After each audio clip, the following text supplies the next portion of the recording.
মোটা মোটা লোহার গড়া দিয়ে বেড়া দেওয়া আছে। বেড়া যেরে পাঁচিল বলা হয়। যেমন আমাদের বেড়া চাপার রাজা ছিল রাজা চন্দ্রকেতু, নাম শুনে থাকবেন আপনারা। এই রাজা চন্দ্রকেতুর বাড়ি ছিল ওই বেড়া চাপা থেকে হাড়ুয়ার দিকে আসতে 2-3 রশি আসার পরে মাঠের দিকে একটা রাস্তা ছিল, যেটা হলো গড়ের আগে একটা গড় আছে বেড়া চাপায়, দেখবেন রাজা চন্দ্রকেতুর বাড়ির মাঝখানে।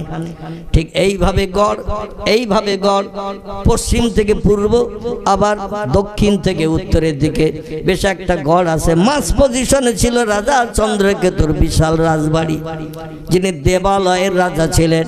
বেড়া চাপার সাইনবোর্ডে দেখবেন মাঝে মাঝে সাইনবোর্ডে হিন্দু ভাইরা লিখে রেখেছে দেবালয়, আর মুসলমানেরা লিখে রেখেছে বেড়া চাপা। মুসলমানেরা দেবালয় লিখিনি, কারণ দেবালয়ের বাংলা অর্থ হলো দেবতাদের আলয়।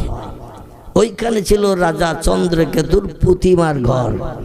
এখনো গেলে দেখতে পাবেন বেড়াচাপা চৌমাথা থেকে বদরের দিকে যেতে 1 রশি গেলেই দেখবেন পশ্চিম দিকে একটা উঁচু ঢিবি দেখতে পাবেন। আছে তো আলহামদুলিল্লাহ। এই উঁচু ঢিবিটি এতটা চওড়া করে দেওয়া, হ্যাঁ, এখন সরকার গ্রিল দিয়ে ঘিরে রেখেছে, কারণ এখানে খনন কার্য হয়েছিল বেশ কিছুদিন আগে। কারণ রাজা চন্দ্রকেতুর বাড়ি ধ্বংস করেছিলেন শাহ সুফি আব্বাস আলী ওরফে গোরাচাঁদ রহমতুল্লাহের বদদোয়ার কারণে। এই জন্য দেবালয়ের মন্দিরে সোনাদানা আছে, রাজা চন্দ্রকেতুর বাড়িতেও সোনাদানা থাকা সম্ভব। একটা রাজা বাদশাহ যিনি, তার বাড়িতে দামি সম্পদ থাকা সম্ভব। এই জন্য খনন কার্য করেছিলেন, কিন্তু তেমন কিছু মাল পায়নি। ভবিষ্যতে আবার কেউ যাতে খনন করে দামি মাল বার করতে না পারে, তাই লোহার ব্যারিকেড দিয়ে বেড়া দেওয়া রয়েছে। পর্যটকরা এসে ঘুরে ফিরে দেখতে পারে, মাটিতে হাত দিতে পারবে না, মাটি করতে পারবে। এই রাজা চন্দ্রকেতুর বাড়ি ছিল ওই গড়ের মাঝখানে। এইভাবে উত্তর থেকে দক্ষিণে যাওয়া, দক্ষিণ থেকে পশ্চিমে যাওয়া লম্বা গড়, প্রায় এধার আর এধার ধরলে প্রায় 1 কিলোমিটারের বেশি ছাড়া কম হবে না। এরই মাঝখানে ছিল 2 কোণের মাঝখানে, ঠিক এই রকম 2 কোণের মাঝখানে ছিল বাড়ি। আমার ভাইরা, বিশাল রাজবাড়ি ছিল।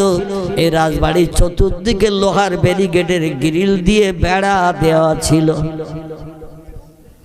তখন ইট দিয়ে বেড়া দিত না, আছে মোটা মোটা লোহার গড়াদের গ্রিল দিয়ে বেড়া দেওয়া ছিল। শাহ সুফি আব্বাস আলী ওরফে রহমতুল্লাহ, ইনি ইয়ামান দেশের মানুষ ছিলেন। কি দেশ বললাম? ইয়ামান। ইয়ামান। ইনি এসেছিলেন পূর্ব বাংলার সিলেটে। কবরস্থ হয়ে আছেন 2 জন ব্যক্তি। আমি অধম, আল্লাহ আমার চোখে দেখিয়েছেন। আমি গতকালও বাংলাদেশ থেকে বাড়ি আসছি, প্রোগ্রাম ছিল কপিলমুনি বলে একটি জায়গা, থানাটির নাম হলো তালা থানা। সেখানে প্রোগ্রাম করলাম। কম বেশি প্রায় 50,000-এর কাছাকাছি লোক ছিল। আর আমাদের দেশে ঘরের পাশে জলসা হলেও লোক পাওয়া যায় না। আসলে ধর্ম থেকে আমরা অনেকটা দূরে চলে গেছি। আমার ভাইরা, রাজা চন্দ্রকেতু ইয়ামানের দেশের বান্দা, নাম তার শাহ সুফি আব্বাস আলী ওরফে গোরাচাঁদ। তারে ডেকে বললেন, শোনো, আমার এই লোহার গ্রিলের গায়ে যদি 1 রাতে চাপার ফুল ফুটিয়ে দিতে পারো, তাহলে তোমার আল্লাহরে আল্লাহ বলে মানতে আপত্তি দর্শাবো না। আর যদি তুমি চাপার ফুল ফুটিয়ে দিতে না পারো, ওই দেবালয়ের মন্দিরে তোমারে প্রাণনাশ করে আমাদের প্রতিমাদের মুখে রক্ত মাখিয়ে তাদের মুখমণ্ডল আমরা খুশি সন্তুষ্ট করব। তোমার রক্ত দিয়ে তাদের আমরা মুখমণ্ডল ধৌত করে দেব। শাহ সুফি আব্বাস আলী ওরফে গোরাচাঁদ হাড়োয়ার ওই নদীর ধারে যিনি কবরস্থ হয়ে আছেন, এই লোকটা বলল, আমি তাতেই রাজি। জোরে বলুন একটু আমিন। আচ্ছা, আমাদের যদি কেউ টুপিওয়ালা, দাড়িওয়ালা, লম্বা জামাওয়ালা, আমাদের যদি কেউ বলে আমার এই লোহার প্রাচীরের বেড়ার গায়ে 1 রাত্রে ফুল ফুটিয়ে দিতে হবে, আমরা দায়িত্ব নেব না? পালিয়ে চলে আসবো? পালিয়ে চলে আসবো না? দায়িত্ব নেব? পালিয়ে চলে আসবো।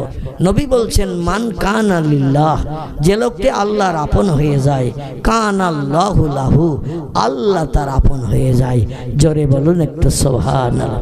অকুল্লা শাইইন ইয়ানফাউন নাস, পয়গম্বর মুহাম্মদ রাসূলুল্লাহ বলছেন পৃথিবীর সব সৃষ্টি ওই লোকটা তখন বন্ধ হয়ে যায়, যারে যা বলে তারা তাই শুনতে বাধ্য হয়।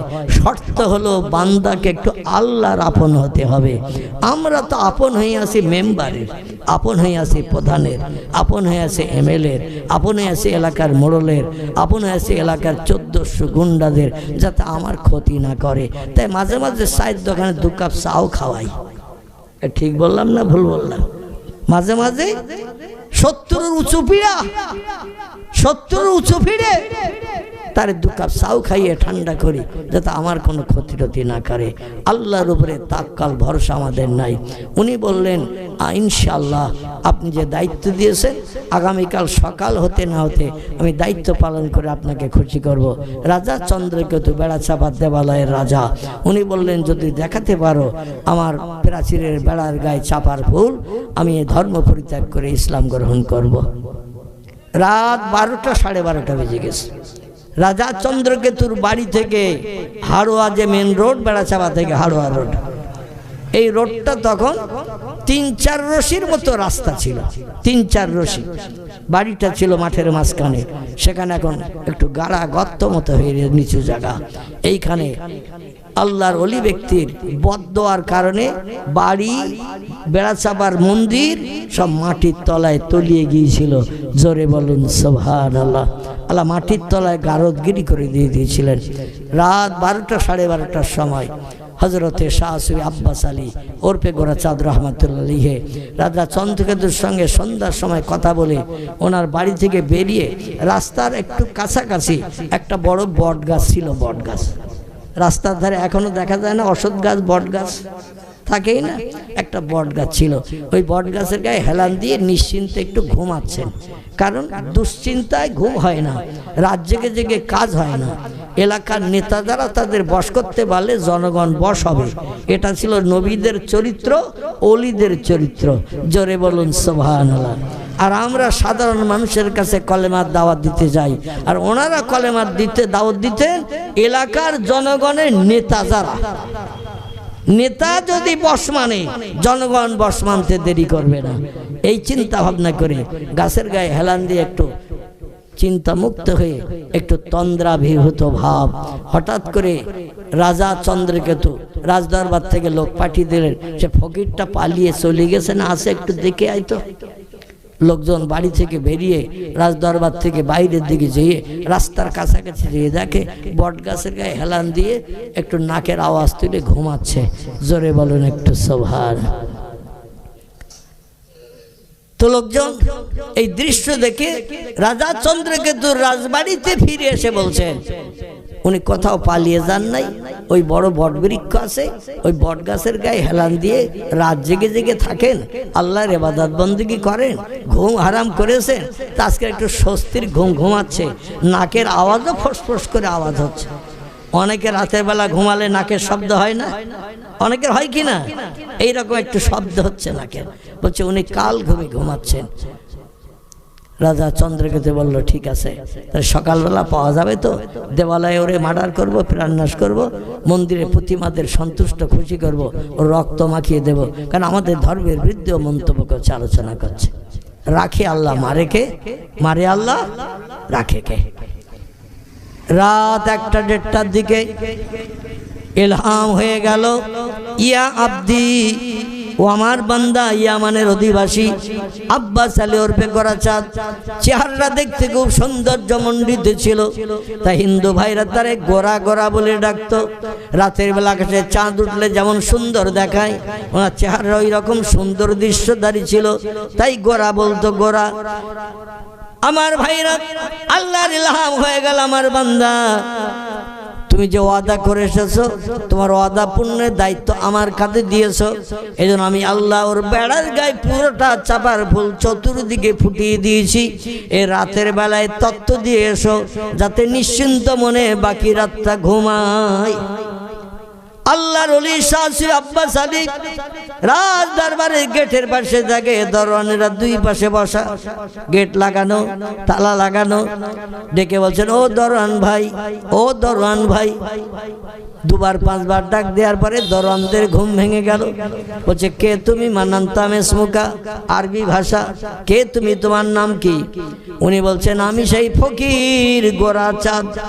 দেশের মানুষ আমারে গোরা চাঁদ বলে বলে ডাকে, চেহারা আল্লাহ একটু সৌন্দর্য করেছেন বলে আমি সেই ফকির। বলছে, কি খবর এই গভীর রাত্রে? তোমার তো সকালে আসার কথা। বলে, আল্লাহ অত সময় নেবেন না, এই জন্য রাতের ভিতরে আল্লাহ চাপার ফুল ফুটিয়ে দিয়েছেন। রাজা চন্দ্রকেতুরে ডাকো এবং তোমরাও দেখে নাও, বাকি রাতটা যাতে নিশ্চিন্তে ঘুমাতে পারো। রাজা চন্দ্রকেতুরে ডাকা হলো।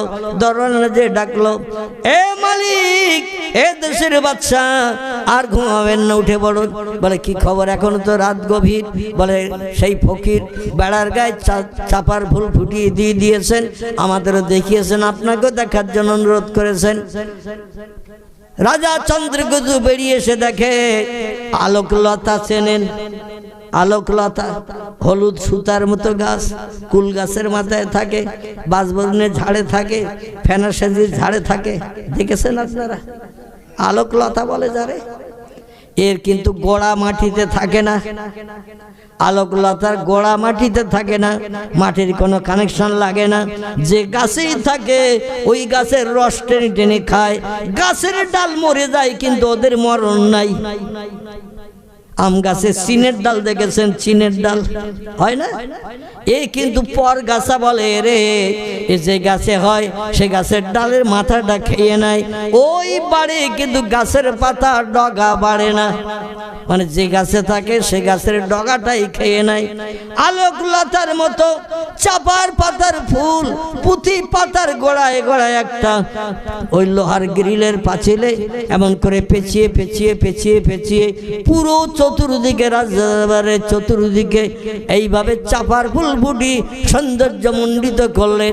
রাতটা ছিল চাঁদনি রাত। জোরে বলুন একটু সুবহানাল্লাহ। দেখতে অপরূপ সুন্দর দেখাচ্ছে।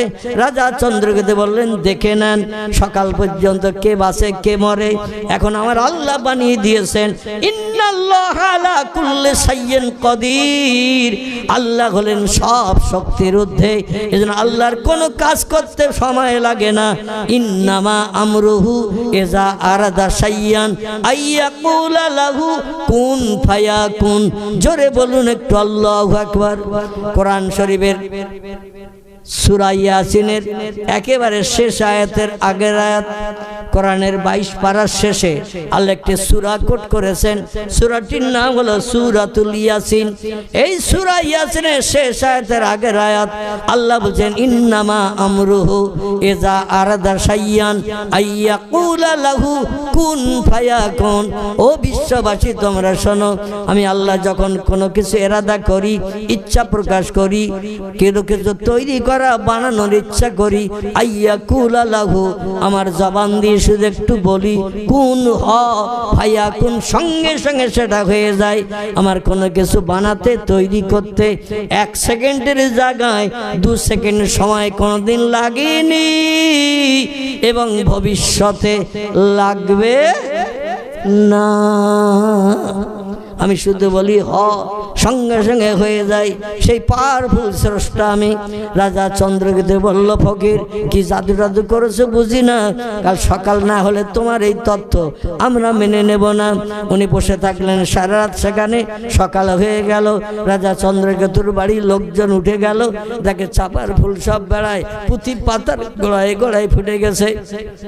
আল্লাহর ওলি ডেকে বললেন, এ রাজা চন্দ্রকেতু, দেবালয়ের রাজা, ওয়াদা করেছিলেন গতকাল সন্ধ্যায়, আজকের সকাল হতে না হতে আল্লাহ আপনার ওয়াদাকে পূর্ণ করে দিয়েছেন। যে ওয়াদা করেছিলেন কলেমা পড়বেন, ইসলাম আনবেন, এবার কলেমা পড়ুন।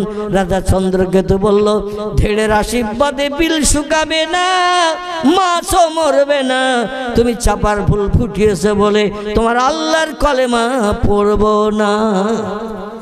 আল্লাহর ওলি একটু রাগান্বিত হলেন, বললেন এ রাজা চন্দ্রকেতু, তুমি আমার সাধারণ মানুষ মনে করিও না, ওয়াদা জঙ্গদি ভঙ্গ করো, আমি তোমার জন্য বদদোয়া করব।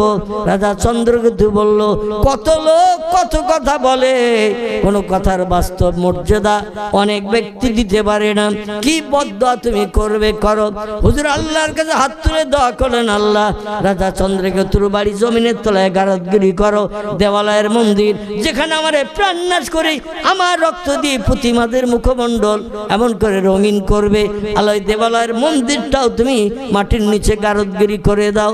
আল্লাহ বলছেন যারা আমার হয়, মান কানা লিল্লাহ, যারা আমি আল্লাহ আমার আপন হয়ে যায়, কান আল্লাহু লাহু, আমি আল্লাহ তাদের আপন হয়ে যায়।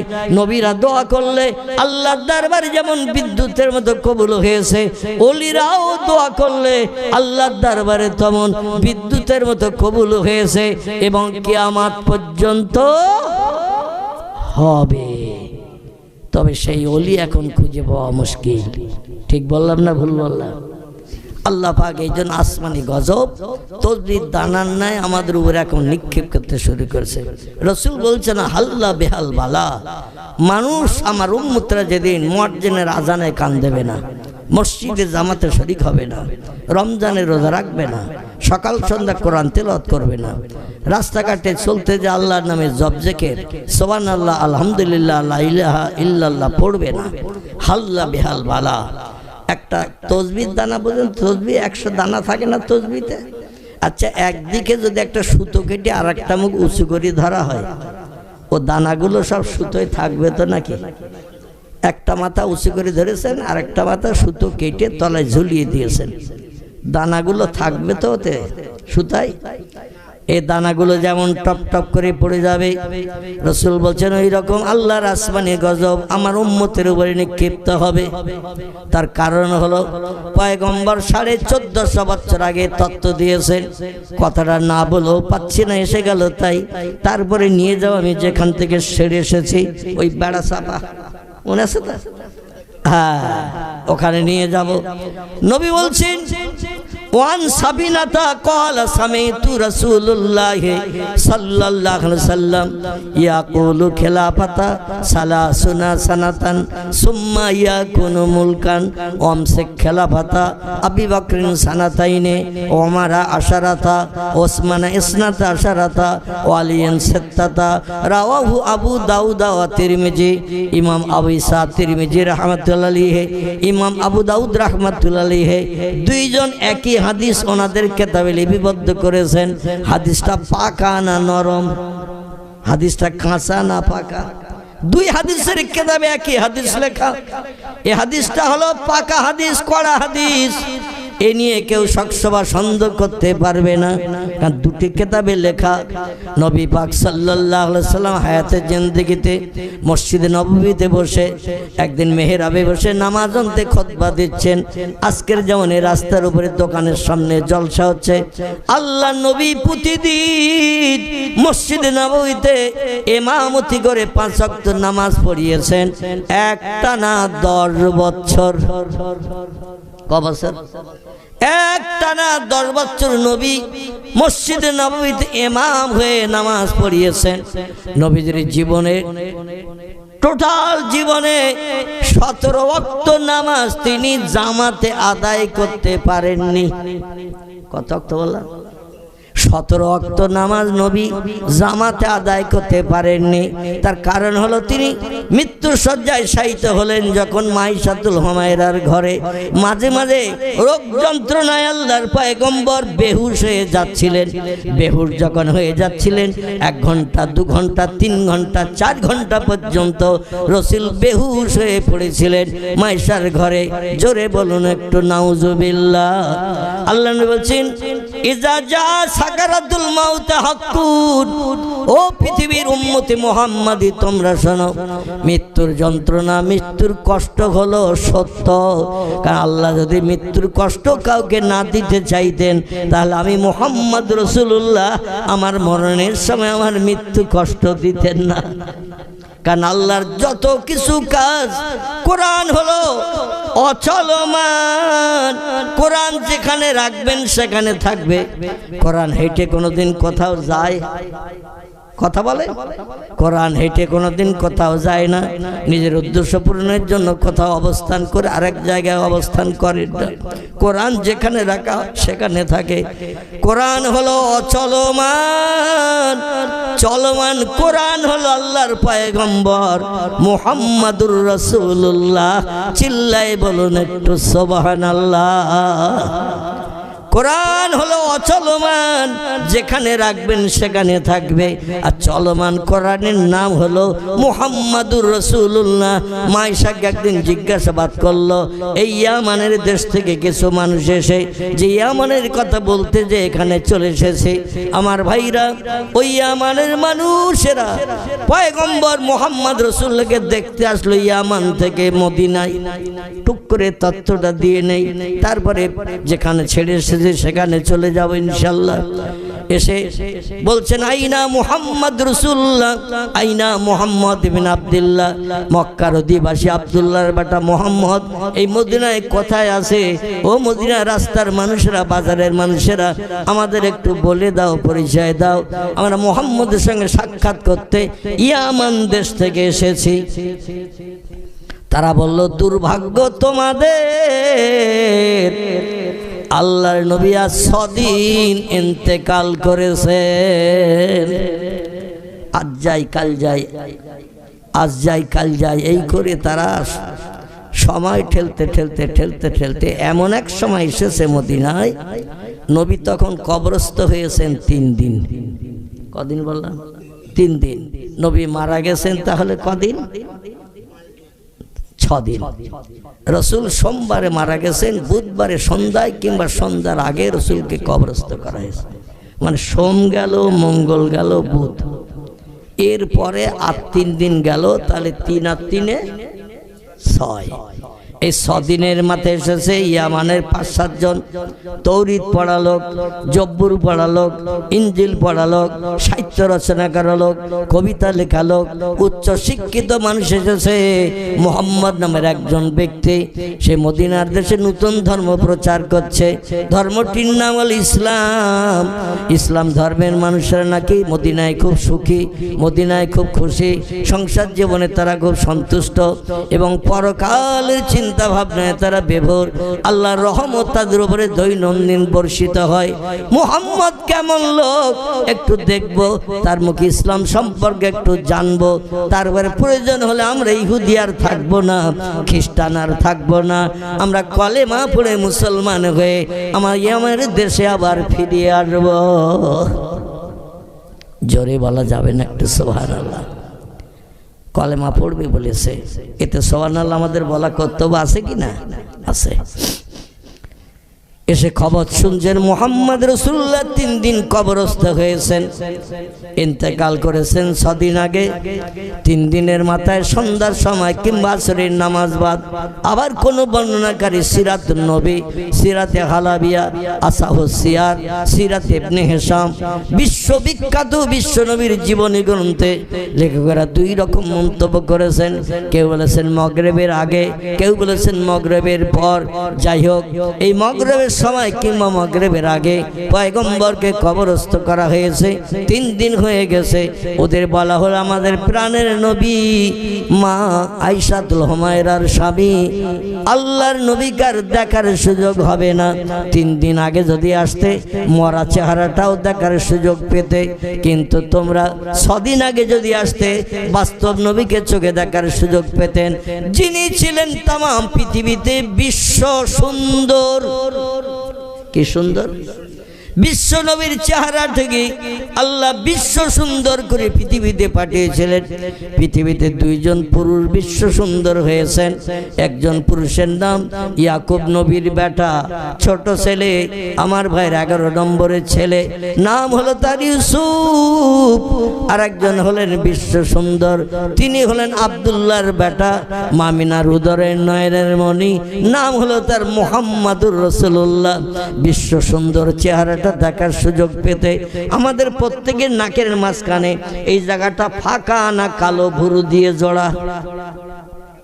নাকের মাঝখানটা এই জায়গাটা প্রত্যেকটি ব্যক্তির, নারী হোক বা পুরুষ হোক, সকলের নাকের এই মাঝখানটা হলো ফাঁকা। আল্লাহ নবীর ভুলটা ছিল কাস্তের মতো জোড়া। কাস্তে দেখেছেন তো, যেমন বেঁকিয়ে ঘোরানো মাথা থেকে মাথা। রসুলের ভুরুটা ছিল কাস্তের মতো পুরো জোড়া, দেখতে খুব সুন্দর দেখাতো। রসুলের ঠোঁট দুটো ছিল লালি মার্কা, গালের দাঁতগুলো ছিল মুক্তার দানার নাই, দুধের নাই সাদা ঝলকানি। জোরে বলুন একটু সুবহানাল্লাহ। বিশ্বনবীর আঙুলগুলো একটু লম্বা লম্বা কাটিমে ছিল, নাকটা ছিল একটু লম্বা মার্কা। বিশ্বনবীর ফেস কাটিমটা এত সুন্দর ব্যক্তিত্ব ছিল, চোখ দুটি ছিল হরিণের চোখের মতো পটল চোরা। মানুষ একটাবার দেখলে আর নজর ফিরাতে পারত না। প্রিয় নবীর একজন খাদেম গোলাম, নাম হলো তার হযরতে আনাস রাদিয়াল্লাহু আনহু। কি নাম বললাম? বিশ্ব নবীর বাড়ি 12 বছর যিনি খাদেমের কাজ করেছেন, নবীর বাড়ির কাজকর্মগুলো সেরে দিয়েছেন, করে দিয়েছেন। বৃদ্ধ বয়সে বার্ধক্যকালে এই আনাস বলছেন, আল্লাহি লা শাক্কা ফীহি, আমি সেই খোদার কসম খেয়ে বলি, একদিন পয়গম্বর রাতের বেলা আমারে ডাকলেন, আনাস রে একটু আমার কাছে এসো, একটু কোনো এক জায়গায় আমার যেতে হবে রাতের বেলা, এই জন্য পাহাড়ি এলাকা, তাই তোমার সাথে করে নিয়ে যেতে চাইছি, যাতে কোনো সমস্যা দেখা দিলে দুইজন যুক্তি বুদ্ধি করে সমস্যার সমাধান করব। আনাস বলছেন, আমার কলিজা আনন্দে ভরে গেল, আর নবীজির সঙ্গে হয়ে আমি রাতের বেলা কোন এক জায়গায় যেতে পারছি, এটা আমার জন্য সৌভাগ্য। জোরে বলুন একটু সুবহানাল্লাহ। আনাস বলছেন, মসজিদে নববী ছিল নবীজির মদিনায় ঘর। বিশ্ব নবীর ঘর ছিল মসজিদে নববীর দক্ষিণ পূর্ব কোণে। আল্লাহর পয়গম্বরের থাকার ঘর ছিল। এই ঘরটা ছিল না প্রাণ প্রিয়া বিবি উম্মুল মুমিনিন হযরতে মাইশাতুল হুমায়রা, আবু বকর সিদ্দিকের কন্যা মাইশার ঘর। আল্লাহ নবী সেই ঘরে মসজিদের ভিতরে রাতের বেলা তিনি বিশ্রাম করতেন।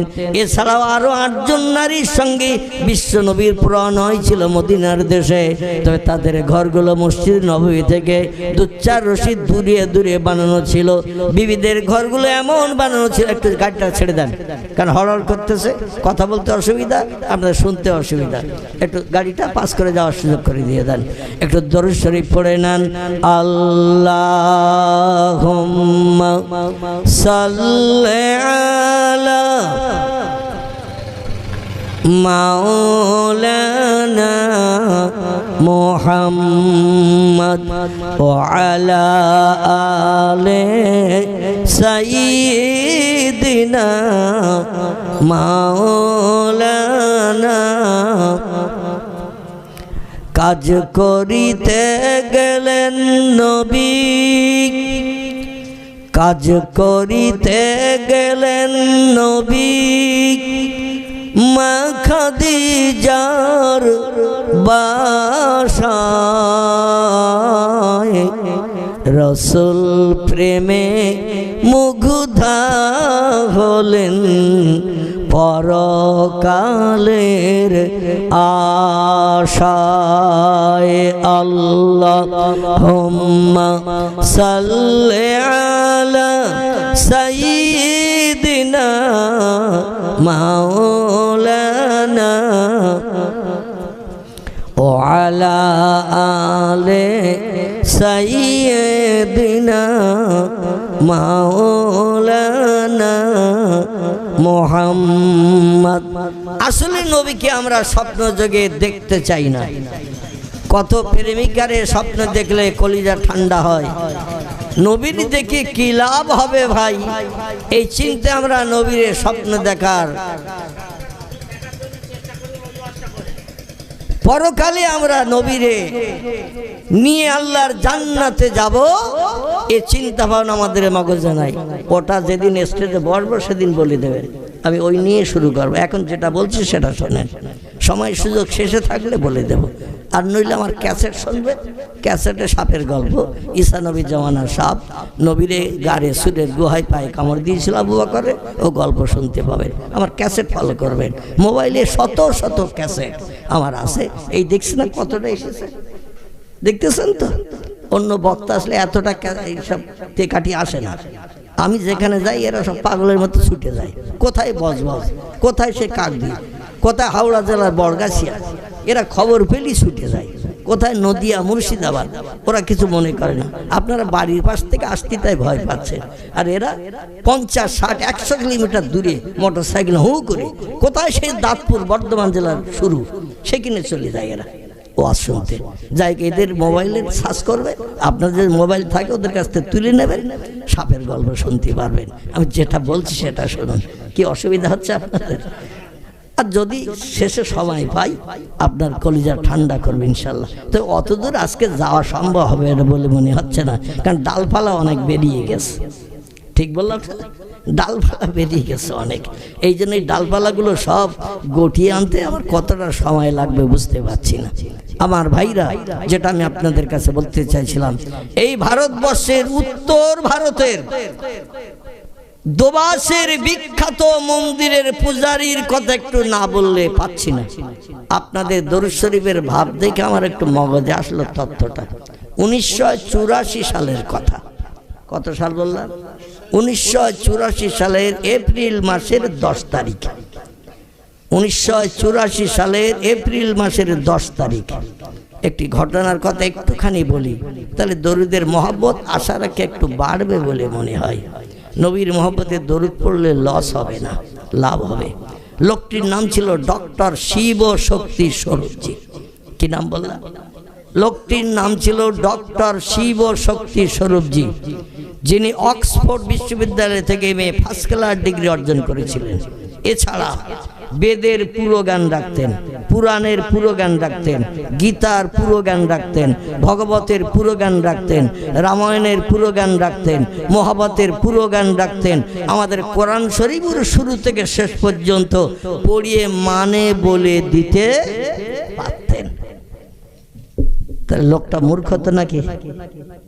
যে লোকটা মুসলমানদের ধর্মগ্রন্থ কোরআনের শুরু থেকে শেষ পর্যন্ত শুধু পড়তে পারতেন না, মানে বলে দিতে পারতেন। সর্বপ্রথম বাংলা ভাষায় কোরআনের বাংলা অনুবাদ করেছিলেন যিনি, আমার মুসলমানের ঘরের কোনো মানুষের মগজে চিন্তা আসেনি। এই চিন্তা এসেছিল একজন হিন্দু ভাইদের ঘরের ছেলে, রংপুর জেলায় তার বাড়ি। আমার ভাইরা, নাম তার গিরিশচন্দ্র সেন। কি নাম বললাম?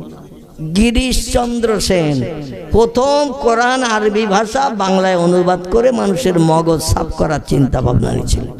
তারপরে হিন্দুর ঘরে আরো একটা ছেলে, তিনিও কোরআন শরীফের বাংলা অনুবাদ করে পৃথিবীর মানুষের মগজ সাফ করার চিন্তা ভাবনা ছিলেন।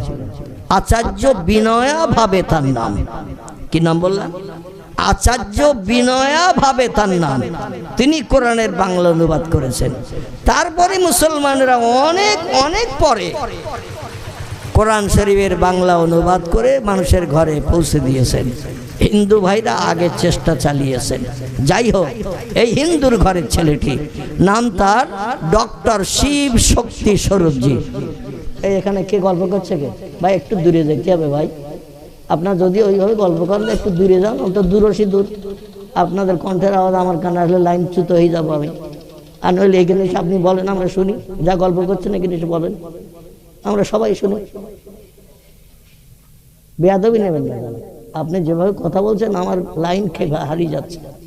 কত জোরে কথা বললে তো হবে না। আর কোরআনে আল্লাহ নিষেধ করছেন, ওয়ান সেতু মজলিসের সৌন্দর্য রক্ষার্থে চুপ করে বসো, কথা বলো না।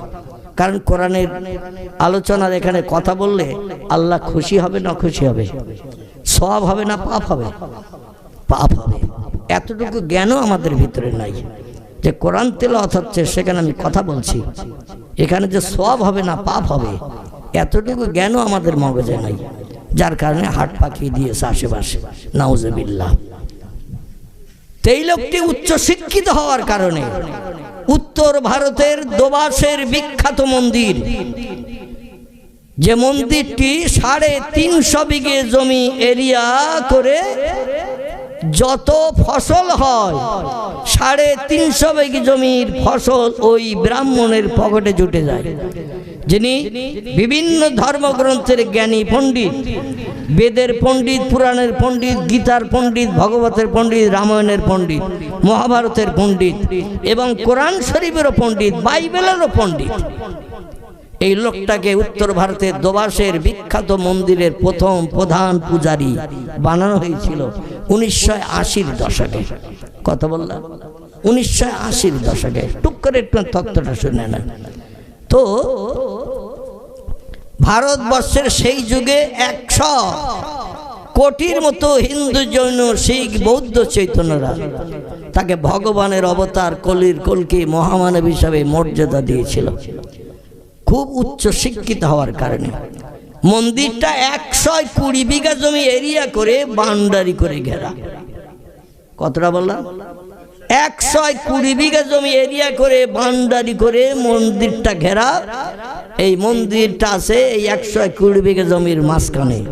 এই মন্দিরের প্রধান পুরোহিত পূজারী হলেন অক্সফোর্ড বিশ্ববিদ্যালয় থেকে MA ফার্স্ট ক্লাস ডিগ্রি নিয়ে এসে 5-7টা ধর্মগ্রন্থের জ্ঞানী পণ্ডিত হওয়ার কারণে তাকে ভগবানের অবতারের মর্যাদা দেওয়া হয়েছিল 1980-র দশকে। এই যুগে যেমন একজন ভারতবর্ষের জমিনে ভগবানের অবতার কলির কলকির মর্যাদা পেয়েছেন, নাম তার বাবা রামদেব। কি নাম বললাম? হিন্দু ভাইদের কাছে ভগবানের অবতার, সেই যুগের মহামানব। ওদের মহামানব কালে কালে আসে, কালে কালে মহামানবের আগমন হয়। আর আমাদের কোরআন বলছে মুহাম্মদ রাসূলুল্লাহকে খাতামান নবীন করে পাঠানো হয়েছে, কিয়ামত অবধি আর কোনো মহামানব পৃথিবীতে আসবে না। নেতৃত্ব যা চলবে মুহাম্মদ রাসূলুল্লাহ চলবে। জোরে বলুন একটু সুবহানাল্লাহ। তো লোকটা যখন মন্দিরে পূজা করতে যায়, দেখবেন সপ্তাহে 2 দিন 3 দিন বড় বড় মন্দিরে বিভিন্ন মানুষেরা মনস্কামনা পূর্ণের জন্য ফল ফুল মিষ্টি মেঠাই পূজা দিতে নিয়ে যায় না? যায় না? পূজা দিতে নিয়ে যায়। হাজার হাজার মানুষ যায়। বিখ্যাত মন্দির উত্তর ভারতের দোবাসের মন্দির। এই মন্দিরে যায় বস্তা বস্তা ফল, ওই রকম প্যাকেট প্যাকেট মিষ্টি সব মানুষ পূজা দিতে নিয়ে যায়। পূজা হয়ে গেলে আবার বাড়ি আনে না, ব্রাহ্মণের দেয়। কিছু মানুষ দিয়ে আসে, আবার কিছু মানুষ পূজা হয়ে যাওয়ার পরে নিয়ে আসে। 2 রকম নিয়ম চলে। আমার ভাই যে বলছে নিয়ে আসেন ওটাও ঠিক, আবার কিছু মানুষ দিয়ে আসে। ব্রাহ্মণেরা সেগুলো খেতে যদি না পারে সেগুলো আবার দোকানে সাপ্লাই করে, কারণ এত তো বাড়ির মানুষ খেতে পারবে না। ফল ফুল কিছু দোকানে আবার সাপ্লাই করে, আর কিছু মানুষকে দানও করেন। এইভাবে 4 বছর চলল 1980 দশকের পরে। যখন 1984 সাল আসলো, উনি বিভিন্ন ধর্মগ্রন্থ পড়ে পড়ে একমত হলেন পৃথিবীতে মহামানব আমি না, এই পৃথিবীতে মহামানব রামকৃষ্ণ পরমহংসদেব না, এই পৃথিবীতে মহামানব বুদ্ধদেব না, এই পৃথিবীতে মহামানব চৈতন্যদেব না, এই পৃথিবীতে মহামানব গুরু নানক না, এই পৃথিবীতে মহামানব মহাবীর না, এই পৃথিবীতে মহামানব আচার্য কেশবচন্দ্র না, এই পৃথিবীতে মহামানব যিশু না, এই পৃথিবীতে মহামানব মোজেস না, এই পৃথিবীতে মহামানব তিনি। কোরআনের 22 পারায় নাম লেখা আছে, যার নাম হলো তার মুহাম্মাদুর রাসূলুল্লাহ সাল্লাল্লাহু আলাইহি সাল্লামের। জোরে বলুন একটু সুবহান। কিছু শিক্ষিত মানুষ শিক্ষা অর্জন করে ভুল পথে চলে, আবার কিছু শিক্ষিত মানুষ শিক্ষা অর্জন করে আসল সঠিকটা নির্বাচন করে। ঠিক বললাম না ভুল বললাম? নির্বাচন করে। আমার ভাইরা, উনি একদিন মন্দির থেকে পূজা অর্চনা সেরে বাড়ি এসেছেন। পরের দিন আবার নির্দিষ্ট টাইমে পূজা করতে যেতে হবে। স্ত্রী বলছে সময় এসেছে, লোকজন সব লাইন দিয়ে বালতি রেডি করে রেখেছে, আপনি যেতে দেরি করছেন কেন? আপনার যেতে দেরি হলে মানুষ অস্বস্তি বোধ করবে। উনি বলছেন আমার মন্দিরে পূজা করতে যেতে আর ভালো লাগছে না। স্ত্রী বলছেন হাজার হাজার টাকা দৈনন্দিন আয়, বস্তা বস্তা ফল, প্যাকেট প্যাকেট মিষ্টি বাড়িতে আসে, সব খেতে পারি না, আবার দোকানেও সাপ্লাই করি, কত মানুষকে দান করি, আর পূজা করতে না গেলে তো বাড়ি কিচ্ছু আসবে না। উনি বলছেন আমার আর ভালো লাগে না। বলে কারণ? বলে আমি বিভিন্ন ধর্মগ্রন্থ পড়ে দেখেছি একজন ব্যক্তির নাম বেদে লেখা পুরাণে লেখা, গীতায় লেখা, ভগবতে লেখা, রামায়ণে লেখা, মহাভারতে লেখা, তৌরিতে লেখা, জব্বুরে লেখা, ইঞ্জিলে লেখা, এমনকি বর্তমান মুসলমানদের ধর্মগ্রন্থ যেটি নাম হলো তার আল কোরআন, সেই কোরআনও স্রষ্টা লিখে পাঠিয়েছেন মুহাম্মদ নামধারী একজন ব্যক্তিকে কিয়ামত পর্যন্ত বিশ্ববাসীর কল্যাণের জন্য মহামানব করে পাঠানো হয়েছে। জোরে বলুন সুবহান। এই জন্য আমি মিথ্যার আশ্রয় নিয়ে লোকের ফলমূল নষ্ট করতে চাই না। পরকাল বলে একটা লম্বা জিন্দেগি আছে, যার নাম হলো স্বর্গ বা নরক। স্বর্গ শান্তির জায়গা, নরক অশান্তির জায়গা। এই জন্য আমি মানুষকে যদি বিভ্রান্ত করে, মানুষের অর্থ যদি অপচয় করি, মানুষকে আমি ধোঁকা দেই, অবশ্যই আমার প্রতিদান নরক নসিবে জড়বে। উচ্চ শিক্ষিত হয়ে, জ্ঞানী পণ্ডিত হয়ে আমি মিথ্যার আশ্রয় নিতে পারবো না। এই জন্য আমি আজকের থেকে আর মন্দিরে পূজা করতে যাব না। স্ত্রী বছর লোকজন তো ছাড়বে না। ডক্টর শিবশক্তি সর্বজি বললেন, মুসলমানদের কোরআন পড়ে একটি জ্ঞান অর্জন করেছে, সেটি হল আল্লাহ পাক কোরআনের ভিতরে 27 জন পয়গম্বরের নাম কোট করেছেন। এই 27 জন পয়গম্বরের ভিতরে 25 জন পয়গম্বরের জীবনী কোরআনে ভরা আছে, 2 জন পয়গম্বরে কোনো জীবনী ভরা নাই, শুধু তাদের নাম উল্লেখ আছে। এই 25 জন পয়গম্বরের জীবনী কোরআনের ভিতরে যাদের ভরা, এই পয়গম্বরদের ভিতরে একজন পয়গম্বর আছে যিনি হলেন জাতির জনক, সুন্নতের পিতা, নাম হলো তার ইব্রাহিম আলাইহিস সালাম। জোরে বলুন একটু সুবহানাল্লাহ। আমরা কাজ সুন্নত মেনে চলি। আমরা আসলে যে আদর্শ, মাথায় টুপি, মুখে দাড়ি, লম্বা জামা, যা কিছু আমরা আদর্শ ব্যবহার করি ইব্রাহিম নবীর সুন্নত।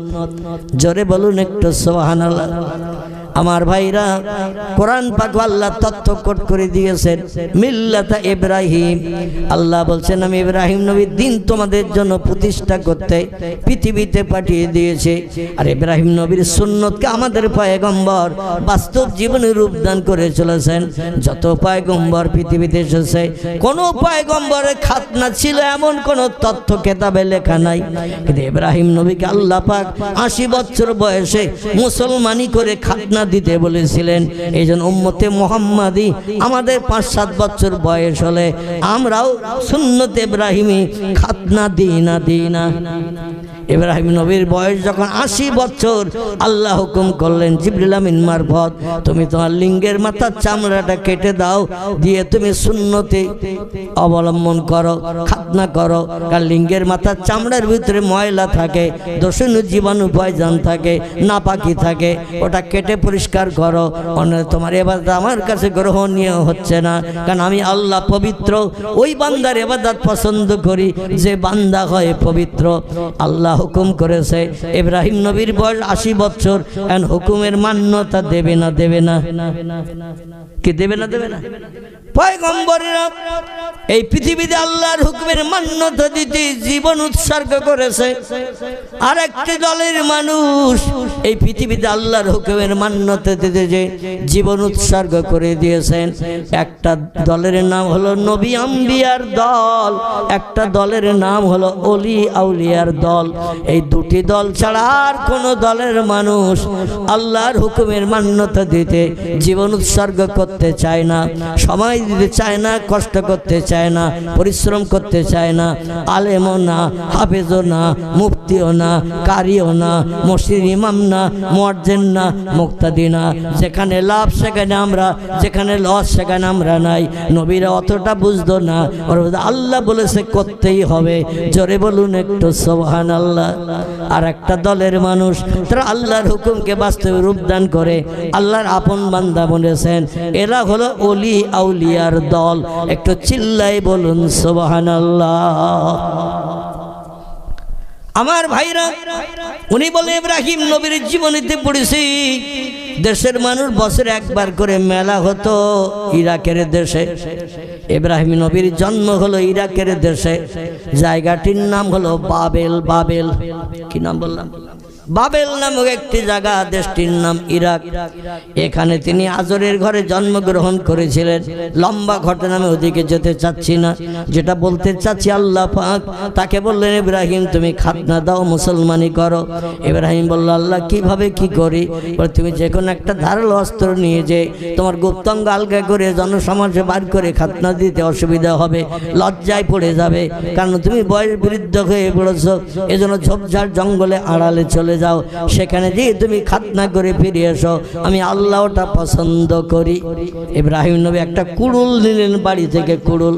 ফাঁকা জাল ফাঁসা ফি উনুকিহি, জোরে বলুন একটু সুবহানাল্লাহ। আচ্ছা, এখন আমাদের হাজামেরা যারা মুসলমান দিতে আসে, ওরা কুড়ুল আনে তো নাকি? ইব্রাহিম নবী বাড়ি থেকে একটা কুড়াল নিলেন, কাটা যন্ত্র, কুড়াল কাঁধে করে নিলেন। ফাঁকাজাল ফাঁসা ফি উনুকিহি, উনি কাঁধে করে একটা কুড়ুল নিলেন, নিয়ে ঝোপঝাড় জঙ্গলে পাহাড়ি এলাকায় চলে গেলেন। একটা পাথর নিয়ে নিচে রাখলেন, পাথর বলে লিঙ্গের মাথাটা চামড়াটা ধরে টেনে ধরলেন, আর কুড়ুলটা ডানাতে ধরে একটা কোপ দিয়ে মাথার চামড়া কেটে দিয়ে খাতনা করেছিলেন। ইব্রাহিমের সুন্নত আমাদের নবী মান্যতা দিয়েছেন, এজন্য আমরাও খাতনা দিয়ে ইব্রাহিমের সুন্নত আদায় করি। জোরে বলুন একটু সুবহানাল্লাহ। এই ডক্টর শিবশক্তি স্বরূপজি বলছেন, পয়গম্বর ইব্রাহিম নবীকে তার দেশের মানুষ বলছে, চলো মেলায় যাব, মেলায়। ইব্রাহিম নবী বললেন, মেলায় মদ খাওয়া হয়, সুদের ব্যবসা হয়, জুয়া খেলা হয়, তাস খেলা হয়, নারী পুরুষ অবৈধভাবে মেলামেশা করে, সেখানে চুরি ডাকাতি হয়, গালিগালাজ হয়, মারামারি হয়, মেলায় হাজারো ধরনের কাজ হয়। আর আমি আল্লাহর পয়গম্বর হয়ে মেলায় যাব, ওটা আমি পছন্দ করি না। উনি একটু মাথায় যুক্তি খেলে বললেন, শোনো, আনা সাকিবুন, আমি একটু অসুস্থ, আমার জ্বর হয়েছে, জ্বর। আর জ্বর হলে গায়ে শক্তি ক্ষমতা থাকে না, তাই আমি শুয়ে আছি, আমি বোখারে পড়েছি, জ্বরে পড়েছি, উঠতে পারছি না, আমি যেতে পারছি না, তোমরা যাও। বলে, আমরা সবাই যাচ্ছি বিবি বাচ্চা মেলা আনন্দ করতে, আর তুমি কেন যাবে না? বলে, আমার শরীর খারাপ। ওরা বলছে, শরীর যখন খারাপ তাহলে তুমি বাড়ি থাকো, আর আমরা বিবি বাচ্চা সবাই যাচ্ছে, আমাদের ঘর বাড়িগুলো পাহারাও দেবে কে? তুমি বাড়ি থাকলে অন্তত একটু সেফটি হবে, দরওয়ান হিসাবে আমাদের বাড়ি ঘরগুলো দেখবে, আর কোনো চোর আসলে তোমার দেখলে আর অন্তত বাড়ির মালঠাল বার করে নিয়ে যেতে পারবে না। ইব্রাহিম নবী বলেন, আল্লাহ তোমার শুকরিয়া শেষ করতে পারি না। জোরে বলুন একটু সুবহানাল্লাহ। আল্লাহ ওদের মগজে তুমি জ্ঞান দিয়েছো, আর আমি বাড়ি আসি জরুরি রোগী বলে, আসলে তোমার জ্বর না, আমি ওই মেলায় যাব না, কারণ আমার আলাদা একটা উদ্দেশ্য আছে। সেটা হলো এই, আজকে গ্রাম উজাড় করে সব মেলায় চলে যাচ্ছে, যখন ওদের ওই মন্দিরে যে মাটির তৈরি পাথরের তৈরি প্রতিমাগুলো আছে, ওরা সময় সময়ে যে সেখানে সেজদা করে উপাসনা করে, জীবনে দুঃখ দুর্দশা জানায়। আমি পৃথিবীতে পয়গম্বর হয়েছি আল্লাহর কথা বলার জন্যে, আর ওরা ইবলিস শয়তানের নেতৃত্ব মেনে মাটির প্রতিমার কাছে মাথা নত করে, তাদের স্রষ্টা বলে মান্যতা দেয়। ওই প্রতিমা একটাও মন্দিরে রাখবো না, সব ভেঙে চুরমার করে দেব, এসে যেন প্রতিমার কাছে আর সেজদা করতে না পারে। জোরে বলুন একটু সুবহানাল্লাহ। এটা ৫,৫০০ বছর আগের ঘটনা। কত বললাম? ৫,৫০০ বছর আগের ঘটনা বলছি। পয়গম্বর ইব্রাহিম নবী যখন দেখলেন পাড়া প্রতিবেশী বাচ্চা কাচ্চা বিবি বাচ্চা নিয়ে সবাই বাজারে চলে গেছে, মেলায় চলে গেছে, উনি আস্তে আস্তে ঠেলে উঠেছেন। আসলে জরুরি রোগীর ভাব করেছিলেন, লোকজন যেই চলে গেছে জ্বর না সেরে গেছে। আস্তে আস্তে উঠে এবার মন্দিরের দিকে যাচ্ছেন, যেখানে ২০, ৫০, ১০০ কিংবা তারও বেশি কম মাটির তৈরি পাথরের তৈরি প্রতিমা রাখা আছে। লাত, উজ্জা, হবল, দেবল, মন্নাত, এই রকম ধরনের প্রতিমা সে যুগের মানুষেরা পূজা করত। এখন যেমন কালী আছে, দুর্গা আছে, সরস্বতী আছে, লক্ষ্মী আছে, গণেশ আছে, বিশ্বকর্মা আছে না নাই? তখনকার প্রতিমার নাম ছিল লাত, উজ্জা, হবল, মন্নাত, দেবল, এই রকম নামের প্রতিমা। ইব্রাহিম নবী প্রতিমা ঘরে যাওয়ার আগে দেশে তো লোকজন কেউ নাই, একেবারে ফাঁকা, সব গেছে দূরে, ২-৪ কিলোমিটার দূরে মেলায়। উনি বলছেন, যাব তো বটে, তবে একটু পরীক্ষা করার তো দরকার। একটা প্লেটে করে কিছু ফল ফুল নিলেন ইব্রাহিম নবী, খুব সংক্ষেপ করে বলছি। একটা প্লেটে করে কিছু ফল ফুল নিলেন, আর একটা কুড়াল কাঁধে করে নিয়ে নিলেন। কুড়ালটা তিনি ডান কাঁধে নিয়ে নিলেন আষাঢ় ধরে, আর প্লেটে করে একটা খাঞ্চা, যেমন বর আসলে একটু বড় খাঞ্চায় দেয়া হয়, এরকম বড় একটা খাঞ্চায় ফল ফুল কিছু নিলেন, নিয়ে মন্দিরের ভিতরে ঢুকে গিয়ে বলেন, এই খোদারা, তোমাদের কেউ মনে রাখলো না, সব চলে গেছে মেলায়, আর না খেয়ে অনাহারা হয়ে তোমরা কষ্ট পাবে, আমি ওটা পছন্দ করি না। আমি অসুস্থ জরুরি হলো তোমাদের মান সম্মানের দিকে লক্ষ্য করে ক্ষুধার যন্ত্রণা নিবৃত্তির জন্য আমি কিছু ফল খাবার নিয়ে এসেছি, যা জোটাতে পেরেছি। তোমরা আমার এই খাঞ্চার ফল খেয়ে অন্তত ক্ষুধা পিপাসা নিবৃত্তি করো। পুঁথিমারা কথা বলবে, কথা বলবে, ওদের যেমন রাখা হয় তেমন থাকে। একটা মাসিও যদি এসে গায়ে বসে তাড়াতে পারে, সামনে যদি পূজা করে কোনো ফল মিষ্টি রেখে যাওয়া হয়, ইঁদুর বিড়াল খায় না, ওরা পরবর্তীতে খায়। ইঁদুর বিড়াল খেয়ে নেয়, পুঁথিমা কোনদিন হাত দিয়ে তুলো খেতে পারে না, কোনটার কি টেস্ট আস্বাদ তাও বুঝতে পারে না। ইব্রাহিম নবী বলছেন, আলা তাকুলুনা আলা তাশরাবুনা, এ পুঁথিমারা, কষ্ট পরিশ্রম করে তোমাদের জন্য ফল ফুল এনেছে, আর তোমরা খাবে না, আমি এটা পছন্দ করি না। আমার পরিশ্রমের মূল্য দাও, তোমাদের যার যেটা পছন্দ বলো, আমি তুলে দেই, অন্যথায় তোমাদের যার যা পছন্দ, সবার তো হাত আছে, তুলে তুলে নাও, অন্তত আমি একটু খুশি হই। আমার না তাকাত, কোনো পুঁথিমা কোনো কথা বলল না, চুপ করে রইল। ইব্রাহিম নবী বলছেন, আলা তাকুলুনা আলা তাশরাবুনা, তোমরা কি খাবে না, তোমরা কি পান করবে না? অমানা তাকাত, কোনো কিছুই তারা বলে না। ফাগদেবা ইব্রাহিম, ইব্রাহিম নবী বললেন, যদি না খাও তাহলে আমাকে কিন্তু আর এইরকম চেহারাওয়ালা দেখবে না। তোমাদের উপকারের জন্য, ক্ষুধা পিপাসা নিবৃত্তির জন্য কষ্ট করে ফল ফুল আনলাম। দেশের মানুষ সব তোমাদের মায়া মহব্বত ছেড়ে চলে গেছে মেলায়, সেখানে যে খাচ্ছে, দাচ্ছে, আনন্দ ফুর্তি করছে, আর তোমাদের কথা কেউ মনে করলো না। আমি এই দেশের মানুষ, আমি তোমাদের মহব্বত করি, ভালোবাসি, বলি না। এই জন্য খাবার এনেছি, যার যা পছন্দ খাও, আর যদি না খাও তাহলে আমার এই কাঁধে কি আছে একটু দেখে নাও। কাঁধে কি আছে? আলহামদুলিল্লাহ। বলছে, মা তারা হাসনাম, এ মাটির তৈরি পুঁথিমারা, একটু দেখো আমার কাঁধে কি এনেছি, যদি না খাও তাহলে এই জিনিসটা দিয়ে কিন্তু তোমাদের ব্যবস্থা করব। অমান না তাকাত, তবুও তারা কোনো কিছু বলল না। ইব্রাহিম বললেন, ধৈর্যের সীমা আছে, ধৈর্যের সীমা ছাড়িয়ে ফেলছো তোমরা, আমি কিন্তু আর স্থির থাকতে পারছি না। এবার যদি না চাও, না খাও, তাহলে উপযুক্ত শিক্ষা আমি দিতে প্রস্তুত আছি। তা ওরা কোনো কথা যখন বলল না, ফাগতে বা ইব্রাহিম, হজরতে পয়গম্বর ইব্রাহিম আলাইহিস সালাম রাগান্বিত হয়ে ফাঁকা জাল ফাঁসা কুরুলটা দুই হাতে করে ধরে নিলেন, কাঁধের থেকে নামিয়ে নিয়ে এবার এক একটার উপরে গুলুম গুলুম করে কুলুল দিয়ে গর্দানে, ঘাড়ে, হাতে, কাঁধে, যার যেখানে মনে ইচ্ছা হচ্ছে মাথায় শুধু কোপ মারতে শুরু করেছেন। আচ্ছা, এরা আস্ত থাকবে তো? কুড়ুল দিয়ে যদি মারা হয়, দুই হাত দিয়ে ধরিয়ে, আমরা যখন মাঝে মাঝে কাঠ সেলা করি, এক হাতে কাজ হয় না, দুই হাতে ধরে সেলাই করলে শক্তি বেশি পাওয়া যায় না। দুই হাতে ধরে মারতেছে, কারোর মাথা চলে যাচ্ছে, কারো গর্দান থেকে মাথা আলাদা, ধড় আলাদা, কারো হাত, কারো কাঁধ, কারো ঠ্যাং, যার যেখানে ফিরেছে সব ভেঙে সুরিয়ে কারবালার ময়দান করে দিয়েছে প্রতিমা ঘরের ভিতরে মিশরের বাবেলে। ওরা মেলা থেকে সব আনন্দ ফুর্তি করে মদ টদ খেয়ে, জুয়া তাস টাস খেলে, বেবিচারিটারি কই আনন্দ ফুর্তি করে বাড়ি এসেছে। বলে, আজকের দিনটা খুব ভালো দিন গেল, আনন্দ উপভোগের মাধ্যম দিয়ে আজকের দিনটা আমাদের চলে গেল। চলো এই জন্য একটু পুরোপুরি আমরা একটু শুকরিয়া করে আসি, পুরোপুরি একটু সেজদা করে আসি, পুরোপুরি একটু উপাসনা করে আসি। আজকের দিনটা খুব ভালো কাটিয়েছে আমাদের পুরোপুরা। মন্দিরে যেয়ে দেখে সব কারবালা হয়ে গেছে। কারো ঠ্যাং নাই, কারো হাত নাই, কারো গর্দান নাই, কারো কাঁধ নাই, এই রকম এক একজন এক এক সব চিত হইয়ে ভুট হইয়ে সব পড়ে রয়েছে। ওরা বলছেন ফাহি নাজেন।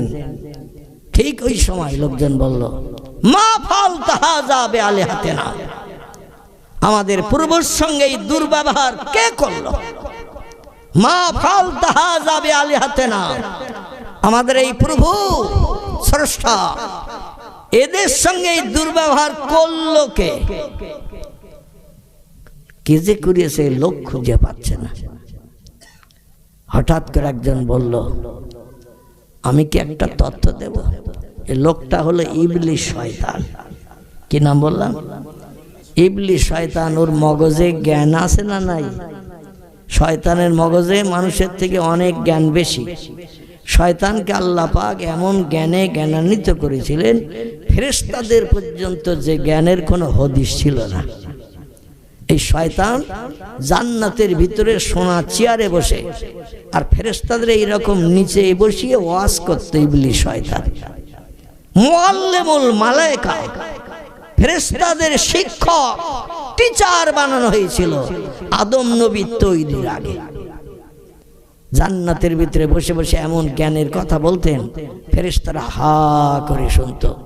কারণ আল্লাহ সরাসরি এই জেনেদের বাচ্চা ইবলিসকে এই জ্ঞানের কথাগুলো শিখিয়েছিল। তাম পৃথিবীতে ও ৭০,০০০ বছর বেঁচে থেকে ইবাদত করেছে। এমনকি বর্ণনাকারীরা বলছেন পৃথিবীর এমন কোনো জায়গা নাই যেখানে জেনেদের বাচ্চা ইবলিস সেজদা করে নাই। ৭০,০০০ বছরের ইবাদত আল্লাহ টোটাল কবুল করেছে। খুশু খুজু একাগ্রতার নিয়ত করে আল্লাহর উপরে তাওয়াক্কুল ভরসা রেখে আল্লাহকে স্রষ্টা জেনে এমন ইবাদত করেছে, ৭০,০০০ বছরের ইবাদত আল্লাহ টোটাল তার কবুল করেছিলেন। জোরে বলুন সুবহানাল্লাহ। আচ্ছা, আমাদের একদিনের জুমার নামাজ আল্লাহ কবুল করেছে এরকম সার্টিফিকেট দিতে পারবো কেউ? একটু কথা বলে। একদিনের জুমার নামাজ আল্লাহ কবুল করেছে এর সার্টিফিকেট আমরা দিতে পারবো বলে মনে হয় না। কারণ ইমাম যখন সূরা কেরাত পড়ে রুকুতে সেজদায় যায়, মনটার ইমামের সঙ্গে থাকে না, তখন জুতোই থাকে মন। জুতো দুটো আছে তো, ফিরে যেয়ে পাবো তো, বাড়ি যেয়ে গরম গরম খেয়ে আবার মাঠে ধান কাটতে যেতে হবে। গতকালকে আবার রাতের বেলা ধান চুরি করে নিয়ে গেল কেউ, আজকে তো এখনো সকাল থেকে যায়নি। কত চিন্তা নামাজে দাঁড়ালে আমাদের মগজে আসে না। অন্য সময় দেখবেন দুনিয়ার কোনো চিন্তা আসে না, যেই নামাজে দাঁড়াবেন হাজার চিন্তা মগজের ভিতরে শয়তান ঢুকিয়ে দেয়। কারণ আল্লাহ থেকে আমাকে আপনাকে বিরত করে রাখে যাতে ইবাদত আল্লাহ কবুল না করে।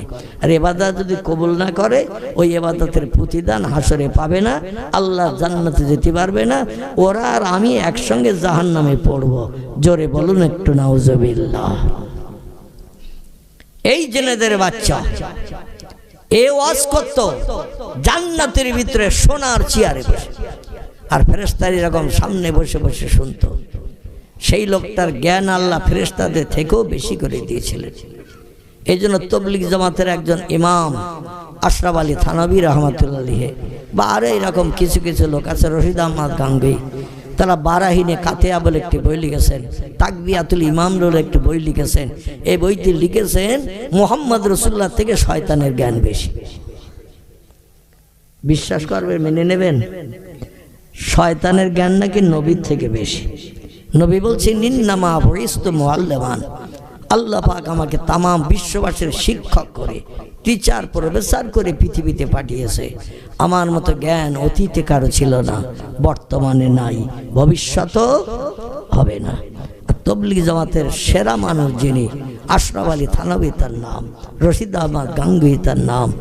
আমার ভাইরে এনারা বই লিখেছেন, বইয়ের পৃষ্ঠা লিখেছেন মুহাম্মদের থেকে ইবলিস শয়তানের জ্ঞান বেশি। আল্লাহ ভুল করতে পারে। আল্লাহ ভুল করে তো নাকি? করে? নাউজুবিল্লাহি মিন জালিক। যাই হোক, আমি ওদিকে এখন আর যাব না, বিষয়টা ওটা না। আমি যেটা বলতে চাই সেটা হলো এই, শয়তান ইবলিস আমাদের প্রচারা ধোকা দেয় নামাজে দাঁড়ালে, যাতে আমাদের নামাজ কবুল না হয়, আল্লাহর দরবারে আমরা যাতে নামাজের প্রতিদান জান্নাতে যেতে না পারি। এখন আল্লাহ এখন কবুল না করলেও হাসরের মাঠে রহিম নামের ইজ্জত দান করবেন। কোরআনে সূরা ফাতিহার 2 নম্বরের সেন্টেন্স আর রহমানির রহিম আছে না, দুটো নাম আর রহমানির রহিম, আল্লাহর দুটি নাম এক বাক্যের ভিতরে লেখা। রহমান নামের যে মানে, রহিম নামের সেই একই মানে, নাম দুটো আলাদা। রহমান নামের গুণ পৃথিবীতে আল্লাহ বান্দাদের জন্য দান করে রেখেছেন, আর রহিম নামের গুণটা আল্লাহ তার কুদরতি হাতে রেখে দিয়েছেন হাসরের মাঠে বান্দাদের জন্য দান করবেন বলে। জোরে বলুন সুবহানাল্লাহ। নামাজ যদি এখন কবুল নাও আল্লাহ করেন, তো এই যে মসজিদের আজান শুনে যাচ্ছি, হেঁটে যাচ্ছি, বাড়ি আসছি, উঠবস করছি, এক্সারসাইজ করছি, এর প্রতিদান আল্লাহ রহিম নামের ইজ্জতে অবশ্যই দেবেন বলেই কোরআনে কোট করে দিয়েছেন। জোরে বলুন একটু সুবহানাল্লাহ। আমরা বঞ্চিত হব না। যাই হোক, এখন ইব্রাহিম নবীর মগজে আল্লাহ একটু যুক্তি দিলেন, তুই তো রাগের বসে সব ঠাকুরগুলো সব কুরুল দিয়ে কপি কপি ভেঙে দিলি, ওরা তো মেলায় বেশি সময় থাকবে না, কাজকর্ম মিটে গেলে আবার বাড়ি আসবে, বাড়ি এসে প্রতিমা ঘরে আসবে, প্রভুদের সেজদা করবে, জীবনের শখ জানাবে। এসে যদি এই অবস্থা দেখে, গ্রামে তো আর লোকজন নাই, তুই একা বাড়ি, তোরে তো এসে ধরবে, ঠিক না ভুল? গ্রামে তার লোকজনে শুধু তুই একা জরুরি রোগী বলে বাড়ি আছিস, এটা তো সবাই জানে। এই জন্য এসে তো তোরে জিজ্ঞাসা করবে, ধরবে। আর পয়গম্বরদের কাজ হলো মিথ্যা কথা না বলা। জোরে বলুন একটু সুবহানাল্লাহ। আল্লাহর ওলি যারা, পয়গম্বর যারা, এরা কোনোদিন মিথ্যা কথা বলে না। জোরে বলুন একটু সুবহানাল্লাহ। আল্লাহ বলেন, এক কাজ কর, যে কুড়ুল দিয়ে প্রতিমাগুলো ভেঙে ফেলেছিস, কারো মাথা ভেঙেছিস, হাত ভেঙেছিস, পা ভেঙেছিস, চিৎকার করে ফেলে রেখেছিস, ইব্রাহিম ওই কুড়ুল নিয়ে আর বাড়ি যাস না। কুড়ুলের ডাটির মাথায় একটা দড়ি গিরো দিয়ে দে, একটা দড়ি বাঁধ। আর এই দড়িটা বড় ঠাকুরটার আর মারিস না, সবগুলো ভাঙবে ভাঙ, বড়টার অন্তত রেখে দে। ওর গলায় কুলের দড়িটা দিয়ে হার বানিয়ে ঝুলিয়ে দিয়াই। পয়গম্বর ইব্রাহিম নবী কুলের আষাঢ়ের মাথায় একটা লম্বা দড়ি বেঁধে দিলেন। দড়ি বেঁধে দিয়ে দড়িটা ফাঁকা করে বড় ঠাকুরের মাথা থেকে গলায় দিয়ে বুকের দিকে ঝুলিয়ে দিলেন। আর খাঞ্চার প্লেটটা তো কেউ খায়নি, ও খাঞ্চার প্লেটটা বড় ঠাকুরের সামনে রেখে দিয়ে এসে বাড়ি এসে আবার কম্বল মুড়ি দিয়ে শুয়ে রয়েছে। লোকজন প্রথম বাড়ি আসলো, জামা কাপড় ছেড়ে মন্দিরে গেল, যে দেখে সর্বনাশ, মা ফালতা হাজা বেয়ালে হাতে না, আমাদের পূর্বর সঙ্গে এই দুর্ব্যবহার কে করলো, ভেঙে চুরে ক্ষয়ক্ষতি কে করলো। এমন সময় একজন ব্যক্তি যুবক মানুষের চেহারা নিয়ে বলছে, আমি কি একটা তথ্য তোমাদের দেব? ওরা বলল, নাম নামি আঁকি, আমরা তো বুঝতে পারছি না এই অঘটন কে ঘটালো। উনি বলছেন, তোমাদের দেশে সবাই চলে গিয়েছিল মেলায়, কে যায়নি তাই বলো। বলছে, যায়নি একজন যুবক, সে হলো আজরের বেটা, নাম তার ইব্রাহিম। বলছে, এই কাজ নিশ্চয় ওর দ্বারা সম্ভব, কারণ ও মাটির তৈরি প্রতিমা, পাথরের তৈরি প্রতিমা, সেজদা করতে তোমাদের নিষেধ করে কিনা? বলে, নাম নামি আঁকি, ও তো সবসময় বলে আল্লাহু হাইয়ুন কাইয়ুম, আল্লাহ জীবিত এবং চিরঞ্জীবী, তিনি মরেন না, তিনি সবসময় জীবিত। আর সেই আল্লাহর নামের জপ করতে বলে, লা ইলাহা ইল্লাল্লাহু ইব্রাহিম খলিলুল্লাহ। জোরে বলুন একটু সুবহান। যখন যিনি নবী হয়েছে, আল্লাহর নামের সঙ্গে তাদের নামের কলামাটা তখনই মানুষের কাছে তারা প্রচার করেছেন। নূহ নবী যখন নবী হলেন উনি বললেন লা ইলাহা ইল্লাল্লাহ, নূহ নবী আল্লাহ। ইব্রাহিম যখন নবী হলেন লা ইলাহা ইল্লাল্লাহ, ইব্রাহিম খলিলুল্লাহ। মুসা যখন নবী হলেন লা ইলাহা ইল্লাল্লাহ, মুসা কালিমুল্লাহ। ঈসা যখন নবী হলেন লা ইলাহা ইল্লাল্লাহ, ঈসা রুহুল্লাহ। যত নবী এসেছেন সব নবী আল্লাহ নামের সঙ্গে নিজের নাম জড়িয়ে দিয়ে মানুষকে কলেমা পড়তে বলেছে। এখন ইব্রাহিম নবীর কাছে এসে বলছেন আমাদের পূর্বের সঙ্গে অঘটন ঘটালো, কে একটু বলো। উনি বলছে আমি তো জরুরি রোগী, যেমন দেখে গিয়েছিলে তোমরা মেলায় যাওয়ার সময়, আমার তো তেমন দেখছো, আমি তো উঠতে পারছি না, চলতে পারছি না, বসতে পারছি না, কে কি করিস কি করে বলো। বলো অবশ্যই তুমি জানো, তুমি পারে আসো, তুমি বললো তুমি, না বললো তুমি। ইব্রাহিম নবী দেখছেন ওরা তো একেবারে আমার কাঁধে দোষ চাপিয়ে দিচ্ছে, কারণ আর কেউ বাড়ি নেই, করতে আমি করেছি।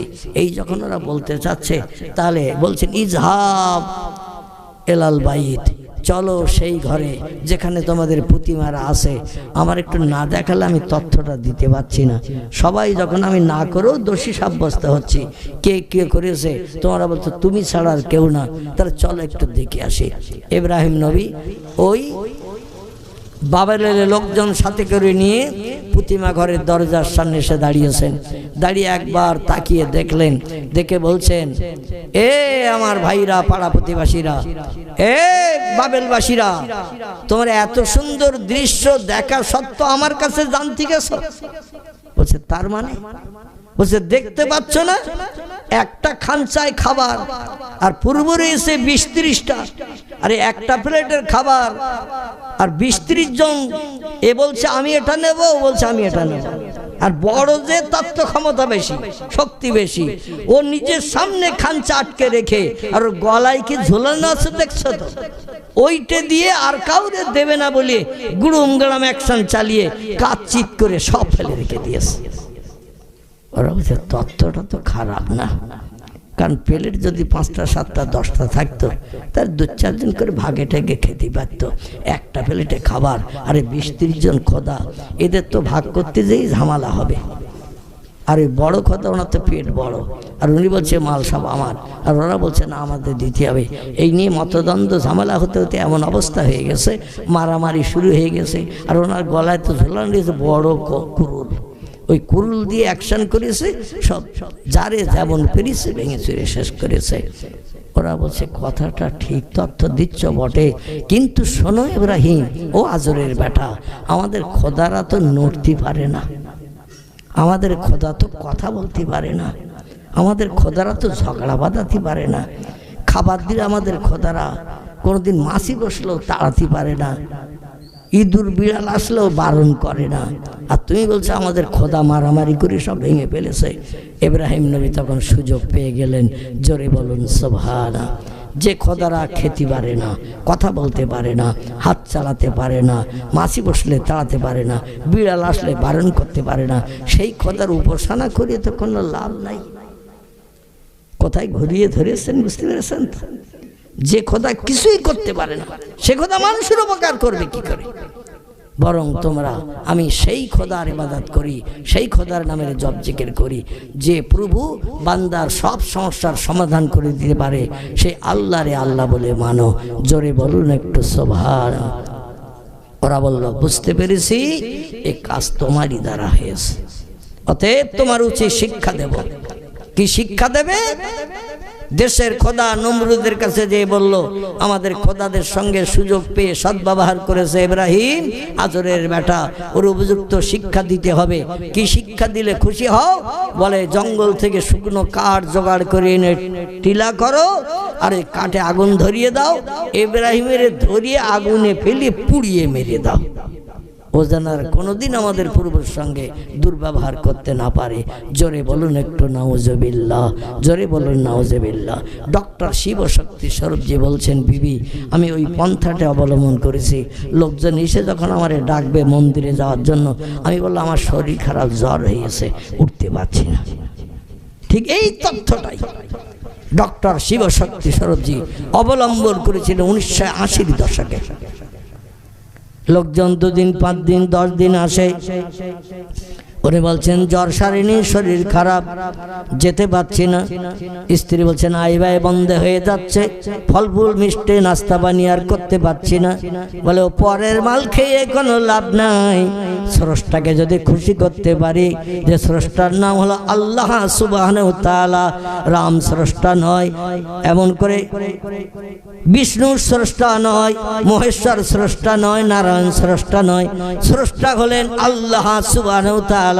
সে আল্লাহরে খুশি যদি করি, আল্লাহ ঘরের ভিতরে বসিয়ে বসিয়ে আমাদের খাওয়াবেন, জোরে বলুন আমিন। মন্দিরে গেলেন না, অজু করে পবিত্রতা অবলম্বন করে রাতের বেলা বিছান সজ্জায় শয়ন করেন। নবীজির জবানে হাদিসের কিতাব পড়ে তিনি জ্ঞান অর্জন করেছেন। আল্লাহ নবী বলেছেন রাতের বেলা কিছু খাওয়া দাওয়ার পরে বিছান সজ্জায় যখন শয়ন করতে যাবে, একটু অজু করে পবিত্রতা অবলম্বন করে নেবে, ডান কাঁধে কাঁধ হয়ে বিছান সজ্জায় শুয়ে পড়ে ঘুমাতে যাবে। ঘুম যত সময় না আসবে তত সময় আমি মুহাম্মদ রাসূলুল্লাহ, আমার মোহাম্মত একটু দরুদ শরীফ পড়তে থাকবে। আল্লাহ নবী বলছেন আর বাহুনা ইয়াউমান লাইলান, 40 দিন 40 রাত অতিবাহিত হতে না হতে আমি মদিনার নবী সেই উম্মতের শিয়রের ধারে দাঁড়িয়ে আমার চেহারা দর্শন করাই। একটু জোরে হবে না? নারায়ে তাকবীর। কদিন? 40 দিন। কোন ব্যক্তি রাতের বেলা যখন শুইতে যাবে, ডান কাঁধে কাঁধে বালিশে মাথা দিয়ে উত্তর দক্ষিণে পা দিয়ে শোবে, এবং যত সময় ঘুম না আসবে তত সময় যদি ওই লোকটি নবীর মহব্বতে দরুদ শরীফ পড়তে থাকে, আল্লাহ নবী বলছেন আমি মুহাম্মদ রাসূলুল্লাহ গরজ করে ওই লোকটির সঙ্গে সাক্ষাৎ করতে যাই। আর যে লোকটি আমার একটা বার দর্শনের সুযোগ পেল, সে লোকটির জন্য আল্লাহর 8খানা জান্নাত হালাল হয়ে গেল। তার দরুদ শরীফ পড়লে লাভ না লস? কিন্তু আমরা একটু ঠোঁট নাড়তে চাই না। আমার বর্তমান হালাল হারাম খেয়ে খেয়ে সুদখোরের বাড়ি, মদখোরের বাড়ি, ব্যভিচারের বাড়ি, মৃত্যুকের বাড়ি, খাওয়া দাওয়া করলে ইবাদত বন্দেগী আল্লাহর দরবারে কবুল হবে না, হবে না, হবে না। তিরমিজি শরীফের হাদিস, মুসুরির দানার নাই ছোট্ট একটা সুদের পয়সা দিয়ে কোনো দানা খাবার কিনে গালের ভিতরে দিয়ে দাঁত দিয়ে চাপন দিয়ে জিভটা লাগিয়ে যদি টেস্ট আস্বাদ চাকেন, টক তিতো ঝাল কি মিষ্টি, যে কোনো খাবারে জিভ লাগালে আস্বাদ বোঝা যায় না? যায় না। টক তিতো মিষ্টি কি ঝাল, একটা মুসুরির দানার নাই। তিরমিজি শরীফের হাদিসের কথা বলছি। মুসুরির দানা বোঝেন তো, ছোট ডাল, ওই ডালের মতো একটা দানা সুদের পয়সা দিয়ে কিনে গালের ভিতরে দিয়ে দাঁতে চাপন দিয়ে দানাটা ফাটিয়ে জিভ লাগিয়ে যদি আস্বাদ চাকেন, আল্লাহ নবী তিরমিজি শরীফের হাদিসে বলছেন একটানা 40 দিন তার কোনো ইবাদত আল্লাহর দরবারে কবুল হবে না।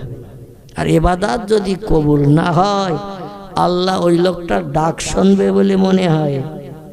কারণ আফজালুল ইবাদাতে ইবাদাতুস সালাহ, হাদিস শরীফ এসেছে, নবী বলছেন উত্তম ইবাদতের নাম হলো নামাজ। তবে নামাজ তাদের আল্লাহর দরবারে কবুল হবে যারা মিথ্যা কথা বলবে না, চুরি ডাকাতি ছিনতাই গুন্ডামি করবে না, মদ খাবে না, সুদের ব্যবসা করবে না, সিনেমা যাত্রা যাবে না, অবৈধ মেয়েদের সঙ্গে রাত জেগে টেলিফোনে এমন করে অবৈধ প্রেম প্রীতি ভালোবাসার গল্প গুজব করবে না। এদের ইবাদত বন্দেগী আল্লাহ কবুল করতে দ্বিধাবোধ করবে না। কিন্তু যারা কোরআনের বিপক্ষে কাজ করবে, ও হারামা হারামাহু, কোরআনে যেগুলো আল্লাহ নিষিদ্ধকরণ করেছে এগুলো যদি আমাদের বাস্তবে আমল করে চলি, তাহলে দুনিয়াও শেষ, পরকালও শেষ। আল্লাহ আমাদের সকলকে রাত 11টার উপরে হয়ে গেছে, যা কিছু শোনালেন, আগামীতে যদি মদ খাই, আমি অনুরোধ করব যুবক ভাইদের কাছে, মদ খেলে লোকটা বেঈমান হয়ে যায়, ঈমান হারা হয়ে যায়।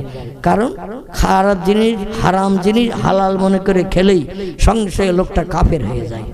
সুদ হারাম জিনিস, এটাকে যদি ভালো ব্যবসা মনে করে যদি কেউ করে, সঙ্গে সঙ্গে লোকটা কাফের হবে। আমার ভাইরা, অবৈধ নারীর হাতে পেঁজে পড়লে পাপড় যদি অবৈধ প্রেম ভালোবাসার মাধ্যম দিয়ে বশ করার জন্য দেন, হাত নাপাক হয়ে যাবে, জবান নাপাক হবে, আমার ভাই চোখ নাপাক হবে। আরে নাপাক দেহের ইবাদত আল্লাহ কবুল করবে বলে মনে হয়? দুনিয়াও শেষ, পরকালও শেষ। আল্লাহ আমাদের সকলকে বাকি জিন্দেগি যতদিন হায়াতে বেঁচে থাকার তৌফিক দান করেন। আল্লাহ যেন কোরআন হাদিসের আলোক মালায় আমাদের সকলকে শরীয়ত সম্মত এই পৃথিবীতে বেঁচে থাকার এবং চলার তৌফিক দান করেন। সকলে বলুন আমিন। সকলে একটু দাঁড়িয়ে যান, প্রাণ ভরে নবীজির দরবারে একটু সালাম পাঠিয়ে নেই। ইয়া নবী, খুলে দিলেও হয়।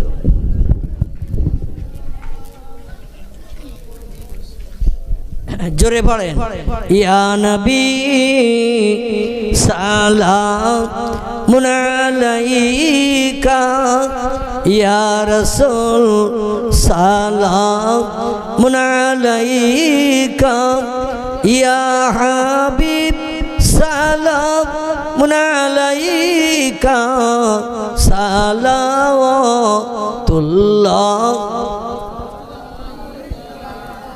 আব্দুল্লাহ হাবিবের পিতা, মামিনা যে রাসূলের মাতা, আবু জাহল শুনল না যার কথা, সালাম লও পড়ি হে থা, ইয়া নবী সালামুন আলাইকা, ইয়া রাসূল সালামুন আলাইকা, ইয়া হাবিব সালাওয়াতুল্লাহ,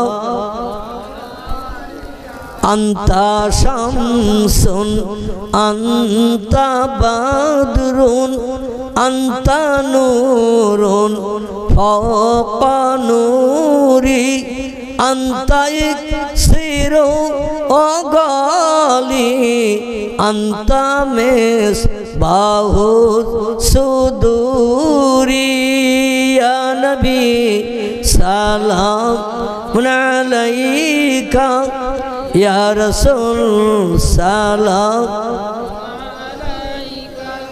ইয়া হাবিব সালাম, সালাওয়াতুল্লাহ।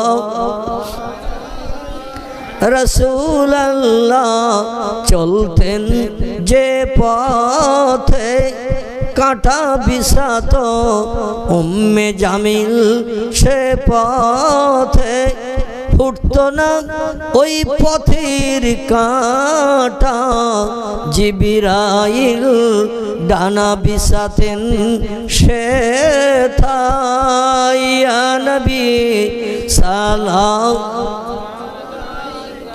ইয়া রাসূল সালাম, ইয়া হাবিব সালামুন আলাইকা, সালাওয়াতুল্লাহ আলাইকা। সকলে বসে পড়ে, ইয়া রাব্বি সাল্লাম দামানা বাবা করলে भेजाए रब मेरे दर्द सलाम, बरगुजीदा नबी पर अपने मुदाम, बलगल उला बेकमालिही, कशफत दुजा बेजमालिही, हसनत जमियो खिसालिही, सल्लो अलैहि। আরবের বুকে মক্কার পরে, আরবের বুকে মক্কার পরে, মামিনার যেথায় ঘর, যেখানে আল্লাহর আসমানে লাউহে মাহফুজের সত্য মিষ্ট মধুর ভাষা কোরআন তেলাওয়াত হয়, সেখানে আল্লাহর আসমানে রহমতের ফেরেশতা লক্ষ লক্ষ কোটি কোটি বর্ষিত হয়। জোরে বলুন সুবহানাল্লাহ। আচ্ছা আমরা জেনেরে দেখতে পাই, জেন ওরা কিন্তু আমাদের দেখতে পাই, আমরা ফেরেশতাদের দেখতে পাই, ওরা কিন্তু আমাদের দেখতে পায়, আমরা আল্লাহরে দেখতে পাই। একটু কথা বলতে হবে, আমরা আল্লাহরে দেখতে পাই না, কিন্তু আল্লাহ পদে আমাদের দেখতে পাই না, পাই তো নাকি? আল্লাহু আকবার। এই জন্য আল্লাহ রহমতের ফেরেশতা এখানে কোটি কোটি এসে হাজির হয়ে গেছে, যদিও ছোট মজলিস। আর এই যে হাত তুললাম একটু, এই হাতের ফটোগ্রাফটা ফেরেশতারা করে নিয়েছে। তিরমিজি আবু দাউদ শরীফের হাদিস, নবীজি বলছেন এই যে স্বীকৃতি দিলে পয়গম্বরের মহব্বতের দরুদ সম্পর্কে, আল্লাহর পাক কালাম কোরআন সম্পর্কে হাত তুলে যদি কেউ সার্টিফিকেট দেয়, এ হাত তার জাহান্নামের আগুনে পড়বে না, এ হাতটা জান্নাতি হবে। জোরে বলুন একটু সুবহানাল্লাহ। চোখ দিয়ে অবৈধ মেয়ের দিকে তাকিয়েছে, চোখ নাপাক হয়ে গেল। ঠোঁট দিয়ে অবৈধ মেয়ের সঙ্গে কম্বলের ভিতরে শুয়ে পড়ে মোবাইলে অবৈধ প্রেম প্রীতির গল্প করেছে, ঠোঁট নাপাক হয়ে গেল। আমার ভাইরা হাত দিয়ে অবৈধ মেয়ের হাতে পেঁজি ফুরলি পাপড় ফুরলি এমন করে ফুসকা দিয়ে দিয়েছে, হাত নাপাক হয়ে গেল।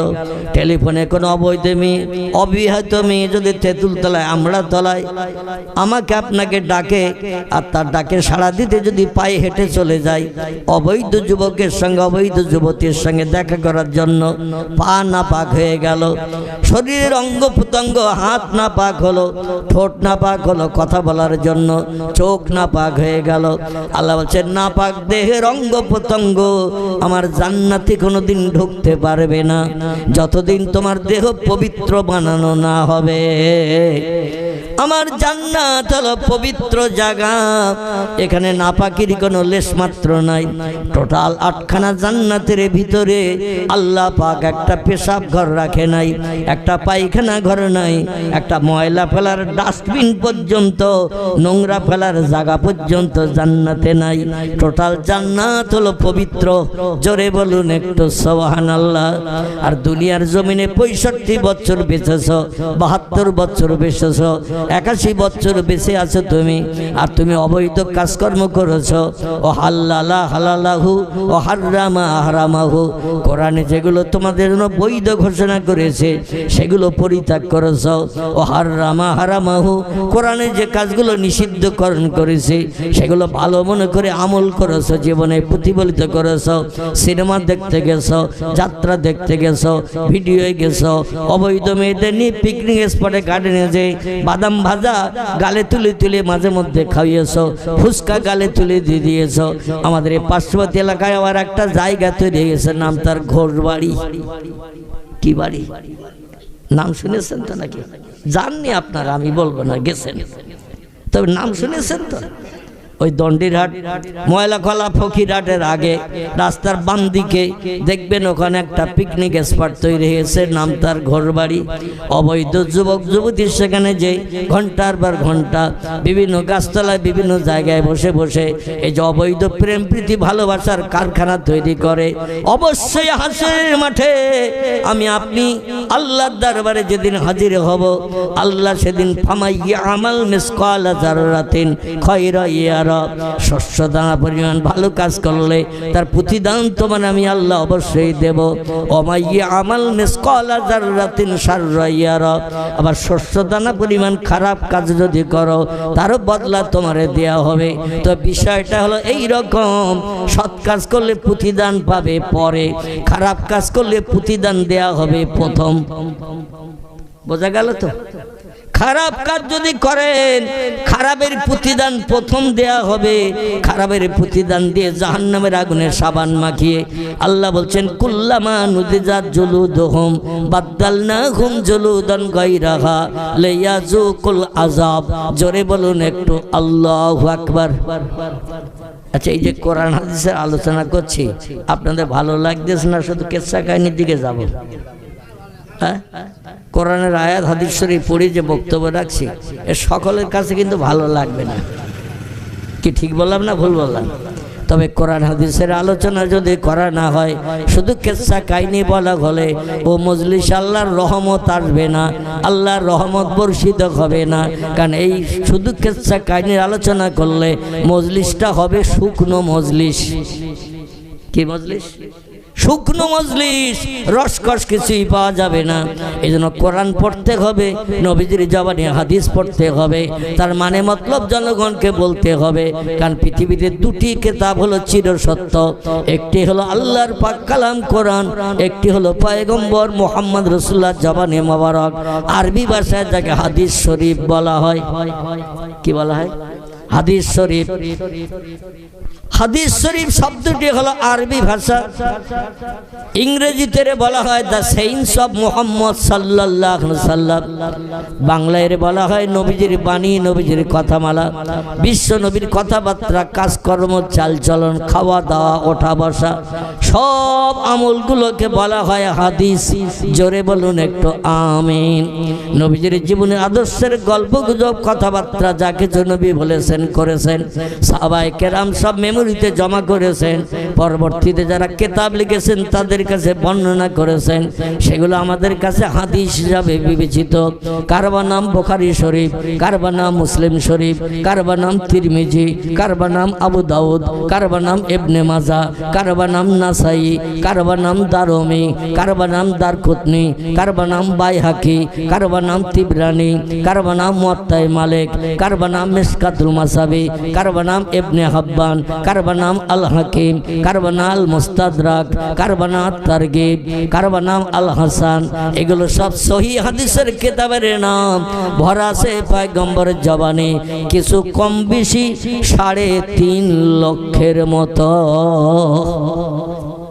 কতটা বললাম? 3.5 লক্ষের মতো নবীর জবানি লেখকেরা কিতাবে লিপিবদ্ধ করে রেখেছেন। শরীয়তের ফতোয়ার কিতাবে লেখক একমত হয়ে লিখেছেন, নবীজির জবানি কিয়ামত পর্যন্ত একটা মিথ্যা কেউ বানাতে পারবে না। আর আল্লাহর পাক কালাম কোরআনের একটা তথ্য মিথ্যা কেউ বানাতে পারবে বলে মনে হয়। আল্লাহ কোরআনের শুরুতে ইন্ট্রোডাকশন, সূচনা, ভূমিকাতেই জানিয়ে দিয়ে প্রথম আমাদের মগজ সাফ করে দিয়েছেন।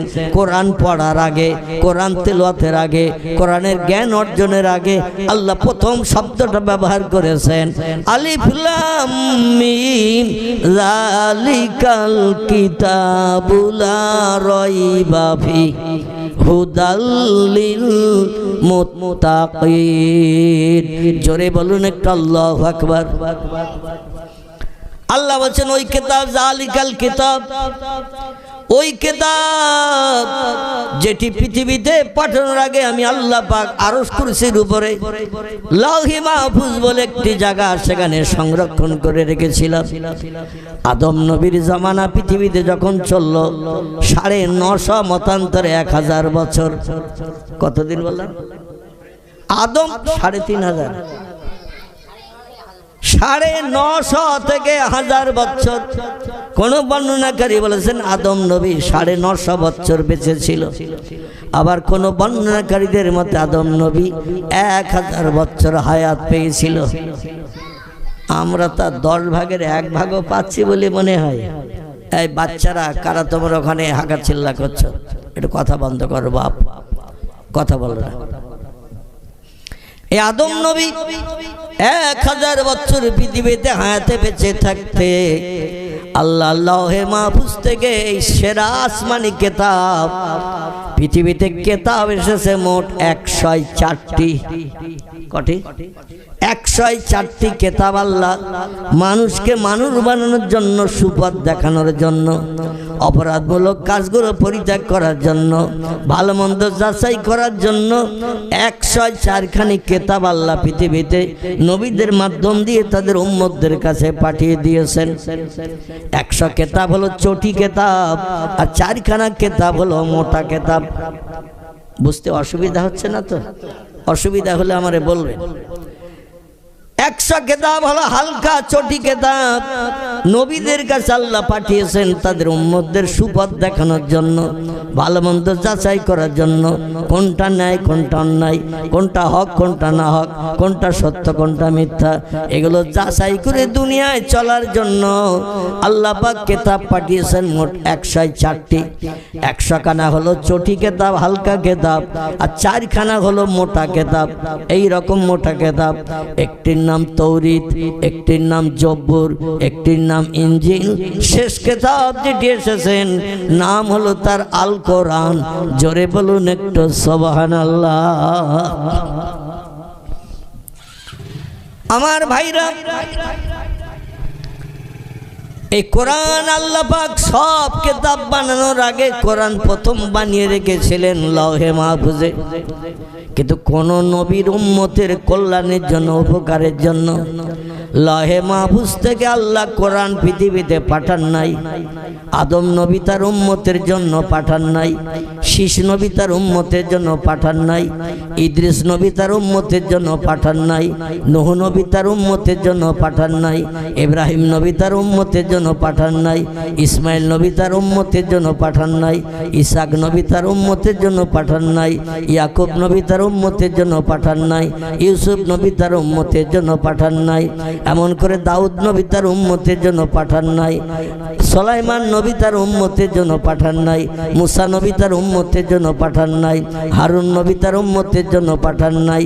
এমন করে যত পয়গম্বর পৃথিবীতে এসেছে, হযরতে হুদ, লূত, সালেহ, জাকারিয়া, ইহইয়া, আইয়ুব, ইউনুস, শুআয়ব, ইলিয়াস, ওযায়ের, ঈসা পর্যন্ত যত পয়গম্বর এসেছে, বর্ণনাকারীদের মতে এদের সংখ্যা হলো লক্ষাধিকের উপরে। কতজন বললাম? লক্ষাধিকের উপরে পয়গম্বর এই পৃথিবীতে এসেছে আর বিদায় নিয়ে চলে গেছে মানুষকে সুপথ দেখানোর জন্য। কোন নবীর উম্মত ছিল 9 জন, কোন নবীর উম্মত ছিল 15 জন, কোন নবীর উম্মত ছিল 100, কোন নবীর উম্মত ছিল 33 জন। সারা জীবন কলেমার দাওয়াত দিয়েছে, জনগণকে ফেভার করতে পারেনি, আল্লাহর ভয় হৃদয়ে কোট করে দিতে পারেনি, জাহান্নামের ভয় দেখে তাদের সুপথের প্রতীক বানাতে পারেননি। কিন্তু বর্তমান আল্লাহ পাক আসমানের সেরা কিতাব যেটি পৃথিবীতে পাঠিয়েছেন সেটা সংরক্ষণ করে রেখেছিলেন অতীতকালে, পাঠিয়ে দিলেন পয়গম্বরদের শেষ যিনি তার কাছে। আল্লাহ বলছেন, মা কানা মুহাম্মাদুন আবা আহাদিম মির রিজালিকুম ওয়ালাকির রাসূলুল্লাহি ওয়া খাতামান নবিয়্যিন। ও বিশ্ববাসী, তোমরা শোনো, আমার নবী মুহাম্মদ সাল্লাল্লাহু আলাইহি ওয়াসাল্লাম ব্যক্তিগত কারো বাপ, চাচা, দাদা আর ভাই হয়ে পৃথিবীতে জন্মগ্রহণ করেন নাই। আমার নবী কারো ভাই না, বাপ না, চাচা না, দাদা না। আমার নবী হলেন ওয়ালাকির রাসূলুল্লাহ, বরং আমি তাকে রসুল করে, প্রফেট করে, মেসেঞ্জার করে, পথ প্রদর্শক, বার্তাবাহক, শান্তির অগ্রদূত করে আমি পৃথিবীতে পাঠিয়েছি, যাতে তার মাধ্যম দিয়ে তার টোটাল উম্মত জান্নাত হালাল বানাতে পারে। এই জন্য আসমানি সেরা কিতাব আমি মুহাম্মদ রাসূলুল্লাহর জন্য সংরক্ষণ করে রেখেছিলাম লৌহে মাহফুজে।